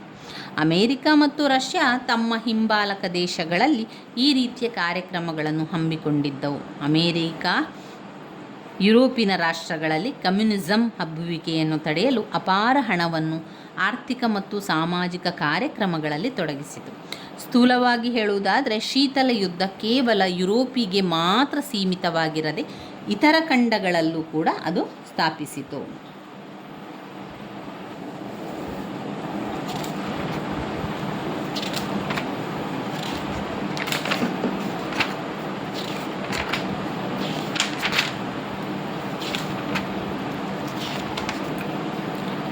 ಇನ್ನು ಬರುವಂತಹ ಘಟಕ 24 ಸೋವಿಯತ್ ರಷ್ಯಾದ ವಿಘಟನೆ. 15 ಅಂಕಕ್ಕೆ ಪ್ರಶ್ನೆ ಬಂದಿರುವಂಥದ್ದು. ಇಲ್ಲಿ ನೋಡಿ, ಸೋವಿಯತ್ ರಷ್ಯಾದ ವಿಘಟನೆ ಕೊನೆಯ ಘಟಕ, ಬ್ಲಾಕ್ 4ರ ಕೊನೆಯ ಘಟಕ ಆಗಿದೆ. ಪುಟ ಸಂಖ್ಯೆ 387ರಲ್ಲಿದೆ ನೋಡಿ. ಪುಟ ಸಂಖ್ಯೆ 387ರಲ್ಲಿ ಸೋವಿಯತ್ ರಷ್ಯಾದ ವಿಘಟನೆಗೆ ಕಾರಣಗಳು ಅಂತ ಕೇಳಿದ್ದಾರೆ. ಇದರಲ್ಲಿರುವಂಥ ಪಾಯಿಂಟ್ಸ್ ರೀತಿಯಲ್ಲಿ ನೋಡುವುದಾದರೆ ಆರ್ಥಿಕ ವಿಫಲತೆ, ಸೈನಿಕ ಶಕ್ತಿಯ ಕುಸಿತ, ರಾಜಕೀಯ ಬದಲಾವಣೆಗಳು, ರಾಷ್ಟ್ರೀಯತೆಯ ಪಾತ್ರ, ವಿದೇಶಾಂಗ ನೀತಿಯಲ್ಲಿ ನ್ಯೂನತೆಗಳು, ಸೋವಿಯೆಟ್ಗಳಲ್ಲಿ ಒಡಕು.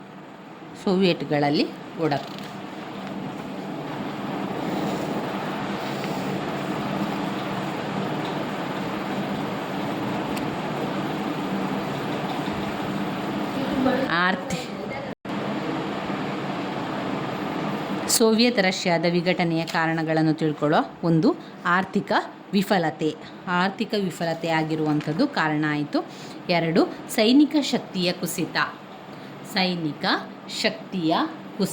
ವಿಡಿಯೋವನ್ನು ನೋಡ್ತಾ ಈ ಪಾಯಿಂಟ್ಸ್ಗಳನ್ನು ಬಾಯ್ಪಾಠ ಮಾಡಿ ಕಲಿತುಕೊಳ್ಳಿ ಸ್ನೇಹಿತರೆ. ಮೊದಲಿಗೆ ಪಾಯಿಂಟ್ಸನ್ನು ಸರಿಯಾಗಿ ಕಲಿತುಕೊಂಡ ನಂತರ ವಿವರಣೆಯನ್ನು ತಿಳ್ಕೊಳ್ಳುವ. ಆವಾಗ ನಮಗೆ ಬೇಗ ಓದಿ ಆಗ್ತದೆ, ಹಾಗೆ ಓದಿದ್ದು ಕೂಡ ನೆನಪಲ್ಲಿ ಉಳಿಲಿಕ್ಕೂ ಕೂಡ ಸಹಾಯ ಆಗ್ತದೆ. ನೀವು ಆ ರೀತಿ ಮಾಡಿಕೊಳ್ಳಿ. ಸೈನಿಕ ಶಕ್ತಿಯ ಕುಸಿತ 2ನೇ ಪಾಯಿಂಟ್, ಸೈನಿಕ ಶಕ್ತಿಯ ಕುಸಿತ. 3, ರಾಜಕೀಯ ಬದಲಾವಣೆಗಳು. 3 ರಾಜಕೀಯ ಬದಲಾವಣೆಗಳು. 4, ರಾಷ್ಟ್ರೀಯತೆಯ ಪಾತ್ರ. 5, ವಿದೇಶಾಂಗ ನೀತಿಯಲ್ಲಿ ನ್ಯೂನ್ಯತೆಗಳು.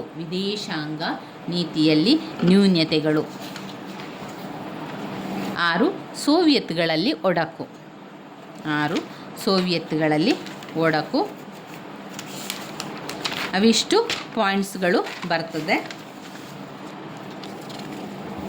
ಇವು ನಮ್ಮ ಸೋವಿಯತ್ ರಾಷ್ಟ್ರದ ವಿಘಟನೆಗೆ ಕಾರಣಗಳಾಯಿತು. ಇವೆಲ್ಲ ಕೂಡ ಬ್ಲಾಕ್ 3 ಮತ್ತು 4ರಲ್ಲಿ ಬಂದಿರುವಂಥ ಪ್ರಶ್ನೆಗಳು ನೋಡಿ. ಹಳೆಯ ಪ್ರಶ್ನೆ ಪತ್ರಿಕೆಗಳಿಂದ ಪ್ರಶ್ನೆಗಳು ಬಂದಿರುವಂಥದ್ದನ್ನು ನಾನಿಲ್ಲಿ ಬರ್ಕೊಂಡಿರುವಂಥದ್ದು. ಇದು 2022ರ ಪ್ರಶ್ನೆ ಪತ್ರಿಕೆ. ಇದು 2022ರ ಏಪ್ರಿಲ್ನಲ್ಲಿ ಆಗಿರುವಂಥ ಪರೀಕ್ಷೆ. ಇದು ಅಕ್ಟೋಬರ್ನಲ್ಲಿ ಆಗಿರುವಂಥ ಪರೀಕ್ಷೆಯ ಪ್ರಶ್ನೆಗಳನ್ನು ನಾನಿಲ್ಲಿ ಬರ್ಕೊಂಡಿರುವಂಥದ್ದು. ಒಮ್ಮೆ ಹಳೆಯ ಪ್ರಶ್ನೆ ಪತ್ರಿಕೆಯನ್ನು ಒಮ್ಮೆ ನೋಡಿಕೊಳ್ಳುವ. ಇದು ಕೋರ್ಸ್ 4ರ ಒಂದು ಪ್ರಶ್ನೆ ಪತ್ರಿಕೆ. 2024ರ ಅಕ್ಟೋಬರ್ ನವಂಬರ್ನಲ್ಲಿ ಆಗಿರುವಂಥ ಪರೀಕ್ಷೆ ಆಗಿರುವಂಥದ್ದು. ನಮಗೆ ಜುಲೈ ಸೈಕಲ್ ಆಗಿದ್ದರೆ ಅಕ್ಟೋಬರ್ ನವಂಬರ್ನಲ್ಲಿ ಪರೀಕ್ಷೆಗಳಿರುವಂಥದ್ದು, ಅಥವಾ ಸೆಪ್ಟೆಂಬರ್ ಅಕ್ಟೋಬರ್ ಈ ರೀತಿಯಾಗಿ, ಅಂದರೆ ಸ್ವಲ್ಪ ತಿಂಗಳುಗಳ ಬದಲಾವಣೆಗಳಿರ್ತದೆ. ಇನ್ನು ಜನವರಿ ಸೈಕಲ್ನಲ್ಲಿ ಸೇರಿದವರಿಗೆ ಅವರಿಗೆ ಸಾಧಾರಣವಾಗಿ ಏಪ್ರಿಲ್ ಮೇ ಅಥವಾ ಮೇ ಜೂನಲ್ಲಿ ಪರೀಕ್ಷೆಗಳಿರುವಂಥದ್ದು. ಇವಾಗ ನಿಮಗೆ ನೀವು ಜನವರಿ ಸೈಕಲ್ನವರಾಗಿ ಸೇರಿಕೊಂಡಿದ್ದರೆ ನಿಮಗೆ ಇನ್ನೂ ಪರೀಕ್ಷೆಗಳು ಬರ್ತದೆ. ಮೇ ಜೂನ್ಗಳಲ್ಲಿ ಪರೀಕ್ಷೆಗಳಿರ್ತದೆ, ಅಥವಾ ಈಗ ಇದೆ ಅಂತ ನನಗೆ ಮಾಹಿತಿ ಇಲ್ಲ. ನಿಮಗೆ ಪರೀಕ್ಷೆ ಇದೆ ಅಂತಾದರೆ ನನಗೆ ಕಮೆಂಟ್ ಮೂಲಕ ತಿಳಿಸಿ. ಪರೀಕ್ಷೆಗಳು ಆರಂಭ ಆಗಿದ್ದರೆ ನೀವು ಕಮೆಂಟ್ ಮೂಲಕ ನನಗೆ ತಿಳಿಸ್ಕೊಡಿ. ಹಾಗೆಯೇ ಯಾವಾಗ ಪರೀಕ್ಷೆಗಳು ನಿಮಗೆ ಆರಂಭ ಆಗ್ತದೆ ಎನ್ನುವಂಥದ್ದನ್ನು ಕೂಡ ತಿಳಿಸ್ಕೊಡಿ. ತುಂಬ ಜನ ನನ್ನಲ್ಲಿ ಕೇಳ್ತಾ ಇದ್ರಿ ಪರೀಕ್ಷೆಗಳು ಯಾವಾಗ ಆಗ್ತದೆ ಅಂತ. ನನಗೆ ನಿಜವಾಗಿಯೂ ಅದರ ಮಾಹಿತಿ ನನಗೆ ಗೊತ್ತಿಲ್ಲ. ಆದರೆ ನಾವು KSOUರ ವೆಬ್ಸೈಟಿಗೆ ಹೋದರೆ ನಮಗೆ ಪರೀಕ್ಷೆಗಳು ಯಾವಾಗ ಆರಂಭ ಆಗ್ತದೆ ಅಂತ ಗೊತ್ತಾಗ್ತದೆ ಅಷ್ಟೇ. ನಾನು ಕೂಡ KSOUನ ವಿದ್ಯಾರ್ಥಿಗೆ ಆಗಿದ್ದವರು ಆದ ಕಾರಣ ನನಗೆ ಪರೀಕ್ಷೆಯ ಮಾಹಿತಿ ಗೊತ್ತಿಲ್ಲ. ನಾನು ಈಗಾಗಲೇ ಅಲ್ಲಿ ವಿದ್ಯಾರ್ಥಿ ಆಗಿದ್ದವಳು.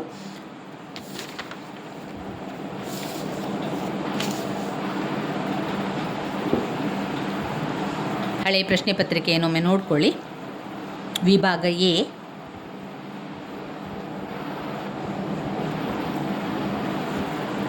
ವಿಭಾಗ ಎಯಲ್ಲಿ ಯಾವಾಗಲೂ 5 ಅಂಕದ ಪ್ರಶ್ನೆಗಳೇ ಇರುವಂಥದ್ದು. ಅಲ್ಲಿ ಬದಲಾವಣೆಗಳಿಲ್ಲ. 6 ಪ್ರಶ್ನೆಯನ್ನು ಕೊಡ್ತಾರೆ. ನಾವು 4 ಪ್ರಶ್ನೆಗೆ ಉತ್ತರವನ್ನು ಬರೀಬೇಕಾಗಿರುವಂಥದ್ದು. ಈ 5 ಅಂಕದ ಪ್ರಶ್ನೆ ಎಲ್ಲಿದೆ ಅಂತ ನೀವು ಹುಡುಕೋದಾದರೆ ನಮಗೆ ಅದು ಆರಂಭದಲ್ಲಿ ಸಿಗುವುದಿಲ್ಲ.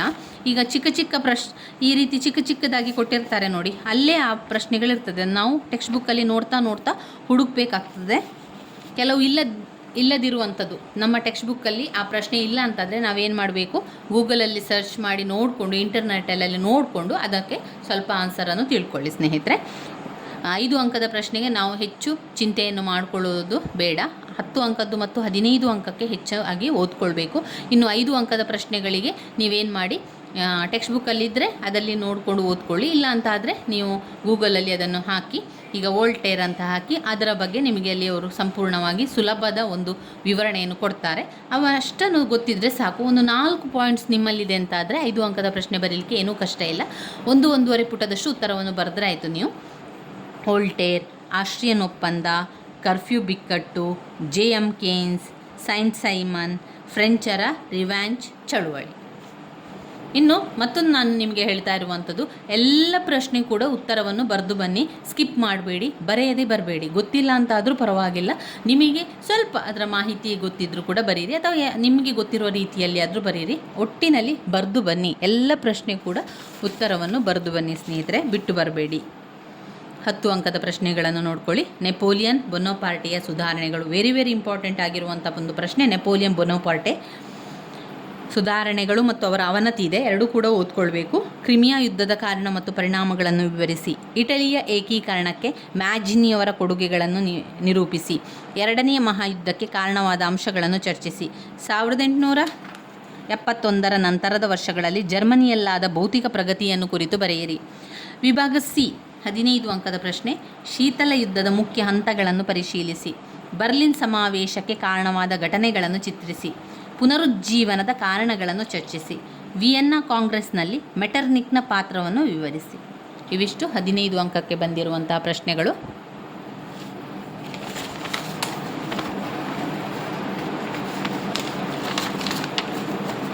ತುಂಬ ಜನರಿಗೆ ಪ್ರಶ್ನೆಗಳಿರ್ಬೋದು, ಕೇವಲ ಪ್ರಶ್ನೆ ಪತ್ರಿಕೆಯನ್ನು ಮಾತ್ರ ನೋಡಿಕೊಂಡು ಓದಿದರೆ ಸಾಕಾ ಅಂತ.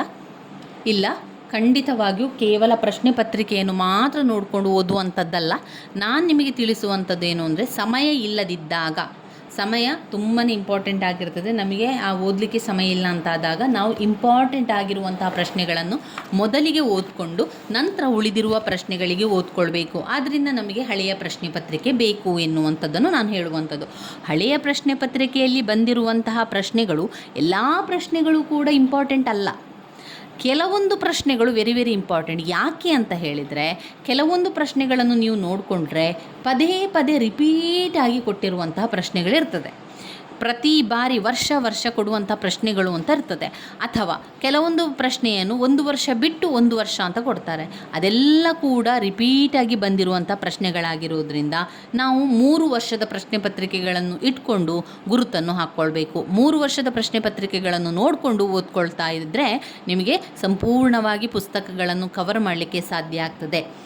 ಆರಂಭದಲ್ಲಿ ನಾವು ಓದಬೇಕಾದ್ರೆ ತುಂಬಾ ಮುಖ್ಯವಾಗಿರುವಂಥ ಪ್ರಶ್ನೆಯನ್ನು ಮೊದಲಿಗೆ ಓದ್ಕೊಳ್ಬೇಕು. ಅದ ನಂತರದಲ್ಲಿ ಸ್ವಲ್ಪ ಇಂಪಾರ್ಟೆಂಟ್ ಆಗಿರುವಂಥ ಪ್ರಶ್ನೆಗಳನ್ನು ಕೂಡ ಓದ್ಕೊಳ್ಳುವಂಥದ್ದು. ಈ ರೀತಿಯಾಗಿ ಸಮಯವನ್ನು ಹೊಂದಾಣಿಕೆ ಮಾಡಿಕೊಂಡು ಓದ್ಕೊಂಡ್ರೆ ನಮಗೆ ಎಲ್ಲವನ್ನು ಕೂಡ ಓದಿ ಮುಗಿಸಲಿಕ್ಕೆ ಸಾಧ್ಯ ಆಗ್ತದೆ. ಇಲ್ಲ ಅಂತಾದರೆ ಏನಾಗ್ತದೆ, ಕೆಲವೊಂದನ್ನು ಮಾತ್ರ ಓದ್ತೇವೆ, ಇನ್ನು ಕೆಲವೆಲ್ಲ ಉಳಿತದೆ. ಬ್ಲಾಕ್ 1, 2, 3, 4 ಬ್ಲಾಕು ಕೂಡ ಇಂಪಾರ್ಟೆಂಟೇ. 4 ಬ್ಲಾಕಿನಿಂದಲೂ ಕೂಡ ಅವರು ಪ್ರಶ್ನೆಗಳನ್ನು ಆಯ್ಕೆ ಮಾಡಿ ನಮಗೆ ಕೊಡುವುದು. ಅದರಿಂದ 4 ಬ್ಲಾಕನ್ನು ಕೂಡ ಓದ್ಕೊಳ್ಬೇಕು. ಮೊದಲಿಗೆ ನೀವು ಆಯ್ಕೆ ಮಾಡಿಕೊಳ್ಳಿ. 4 ಬ್ಲಾಕ್ನಲ್ಲಿ 2 ಪ್ರಶ್ನೆಗಳನ್ನು ಆಯ್ಕೆ ಮಾಡಿಕೊಳ್ಳಿ. ಆ 2 ಪ್ರಶ್ನೆಗಳನ್ನೆಲ್ಲ ಓದಿದ ನಂತರ ಮತ್ತೆರಡು ಪ್ರಶ್ನೆಗಳನ್ನು ಆಯ್ಕೆ ಮಾಡ್ಕೊಳ್ತಾ ಓದಿ. ಇದೇ ರೀತಿಯಲ್ಲಿ ಬ್ಲಾಕ್ 1, 2, 3, 4 ಬ್ಲಾಕ್ ಕವರ್ ಆಗುವ ರೀತಿಯಲ್ಲಿ ನೀವು ಓದ್ತಾ ಹೋಗಬೇಕು. ಆವಾಗ ಮಾತ್ರ ನಮಗೆ ಎಲ್ಲವನ್ನು ಕೂಡ ಓದಿ ಆಗಲಿಕ್ಕೆ ಸಾಧ್ಯ ಆಗ್ತದೆ. ಈಗ ನಾವು ಸಂಪೂರ್ಣವಾಗಿ ಅಂತಿಮ BA ಇತಿಹಾಸ ಕೋರ್ಸ್ 4ರ ಎಲ್ಲವನ್ನು ಮುಗಿಸಿದ್ದೇವೆ. ಇನ್ನು ನಾವು ಕೋರ್ಸ್ 3ರಲ್ಲಿ ಎಲ್ಲವನ್ನು ಕೂಡ ನೋಡಿಕೊಳ್ಳುವ. ನಾವು ಮುಂದಿನ ವಿಡಿಯೋದಲ್ಲಿ ಕೋರ್ಸ್ 3ರಲ್ಲಿ ಬಂದಿರುವಂಥ ಪ್ರಶ್ನೆಗಳನ್ನು, ಅದರಲ್ಲಿ ಬಂದಿರುವಂಥ ಪಾಯಿಂಟ್ಸ್ಗಳನ್ನಷ್ಟೇ ನೋಡ್ತಾ ಹೋಗುವ. ಮೊದಲಿಗೆ ಆ ರೀತಿ ಮಾಡಿಕೊಂಡ್ರೆ ನಮಗೆಲ್ಲವನ್ನು ಕೂಡ ಕವರ್ ಮಾಡಲಿಕ್ಕೆ ಸಾಧ್ಯ ಆಗ್ತದೆ. ಇಲ್ಲ ಅಂತಂದರೆ ಕೆಲವೊಂದು ಬಾಕಿ ಉಳಿತದೆ. ಆದಷ್ಟು ಮೊದಲಿಗೆ ಇತಿಹಾಸವನ್ನು ಮುಗಿಸುವ. ನಂತರ ನಾವು ಸಮಾಜಶಾಸ್ತ್ರ ಮತ್ತು ರಾಜ್ಯಶಾಸ್ತ್ರದ ಕಡೆಗೆ ಗಮನವನ್ನು ಕೊಡುವ. ಪರೀಕ್ಷೆ ತಯಾರಿಯನ್ನು ಮಾಡಬೇಕಾದ್ರೆ ಮೊದಲಿಗೆ ನಾವೀಗ ಇತಿಹಾಸವನ್ನು ಮಾಡ್ತಾ ಇದ್ದೇವೆ. ನಂತರ ಸಮಾಜಶಾಸ್ತ್ರ, ರಾಜ್ಯಶಾಸ್ತ್ರವನ್ನು ಮಾಡಬೇಕು. ನಿಮ್ಮ ಪರೀಕ್ಷೆಯ ಟೈಮ್ ಟೇಬಲ್ ಬಂದಿದ್ದರೆ ನನಗೆ ಒಂದು ತಿಳಿಸ್ಕೊಡಿ, ಯಾವುದೆಲ್ಲ ಬಂದಿದೆ, ಹಾಗೆ ಪರೀಕ್ಷೆಗಳು ಯಾವ ಪರೀಕ್ಷೆ ಮೊದಲಿಗೆ ಪರೀಕ್ಷೆಗಳಿದೆ ಎನ್ನುವಂಥದ್ದು. ಕೆಲವೊಂದು ಪರೀಕ್ಷೆಗೆ ನಮಗೆ ಅಂತಿಮ BA ವಿದ್ಯಾರ್ಥಿಗಳಿಗೆ 9 ಪರೀಕ್ಷೆಗಳಿರೋದ್ರಿಂದ ನಮಗೆ ಕೆಲವೊಂದು ಪರೀಕ್ಷೆಗಳಿಗೆ ನಡುವೆ ರಜೆಗಳಿರ್ತದೆ, ಇನ್ನು ಕೆಲವೊಂದು ಪರೀಕ್ಷೆಗೆ ರಜೆ ಇರುವುದಿಲ್ಲ. ದಿನಂಪ್ರತಿ ಪರೀಕ್ಷೆಗಳಿರುವಂಥದ್ದು, ಸಮಯವೇ ಇರುವುದಿಲ್ಲ. ಆ ರಾತ್ರಿ ಹೊತ್ತಿನಲ್ಲಿ ಒಂದು ಸ್ವಲ್ಪ ಮಾತ್ರ ನಮಗೆ ಓದಲಿಕ್ಕೆ ಸಮಯ ಇರುವಂಥದ್ದು. ಅದರಲ್ಲಿ ಎಲ್ಲವನ್ನು ಕೂಡ ಕವರ್ ಮಾಡಬೇಕು. ಅದರಿಂದ ಆದಷ್ಟು ಬೇಗ ಮೊದಲೇ ಎಲ್ಲವನ್ನು ಕೂಡ ಓದ್ಕೊಳ್ಳಿ. ಪಾಯಿಂಟ್ಸ್ಗಳನ್ನು ಬರೆದಾದರೂ ಇಟ್ಕೊಳ್ಳಿ. ಆ ಪಾಯಿಂಟ್ಸನ್ನು ಸರಿಯಾಗಿ ಕಲ್ತ್ಕೊಂಡ್ರೆ ನಿಮಗೆ ಎಲ್ಲವನ್ನು ಕೂಡ ಉತ್ತರಿಸಲಿಕ್ಕೆ ಸಾಧ್ಯ ಆಗ್ತದೆ. ಇಲ್ಲ ಅಂತಾದರೆ ಚಿಂತೆ ಆರಂಭ ಆಗ್ತದೆ. ಟೆನ್ಷನ್ ಎಲ್ಲ ಇದ್ದಾಗ ನಮಗೆ ಓದಲಿಕ್ಕೆ ಕೂಡ ಮನಸ್ಸು ಬರುತ್ತಿಲ್ಲ, ಓದಿದ್ದು ಕೂಡ ನೆನಪಲ್ಲಿ ಉಳಿಯುವುದಿಲ್ಲ. ಆದ್ದರಿಂದ ಮೊದಲೇ ಎಲ್ಲವನ್ನು ತಯಾರಿ ಮಾಡಿಕೊಂಡ್ರೆ ನಮಗೆ ನಂತರ ದಿನಗಳಲ್ಲಿ ಎಲ್ಲವನ್ನು ಕೂಡ ಓದ್ಕೊಳ್ಳಿಕ್ಕೆ ಸಾಧ್ಯ ಆಗ್ತದೆ. ನನ್ನ ವೀಡಿಯೋಸ್ ಎಲ್ಲ ನಿಮಗೆ ಇಷ್ಟ ಆಗ್ತಾ ಇದ್ದರೆ ಲೈಕ್ ಕೊಡಿ, ಶೇರ್ ಮಾಡಿ, ಸಬ್ಸ್ಕ್ರೈಬ್ ಮಾಡಲಿಕ್ಕೆ ಮರಿಬೇಡಿ ಸ್ನೇಹಿತರೆ. ಧನ್ಯವಾದಗಳು.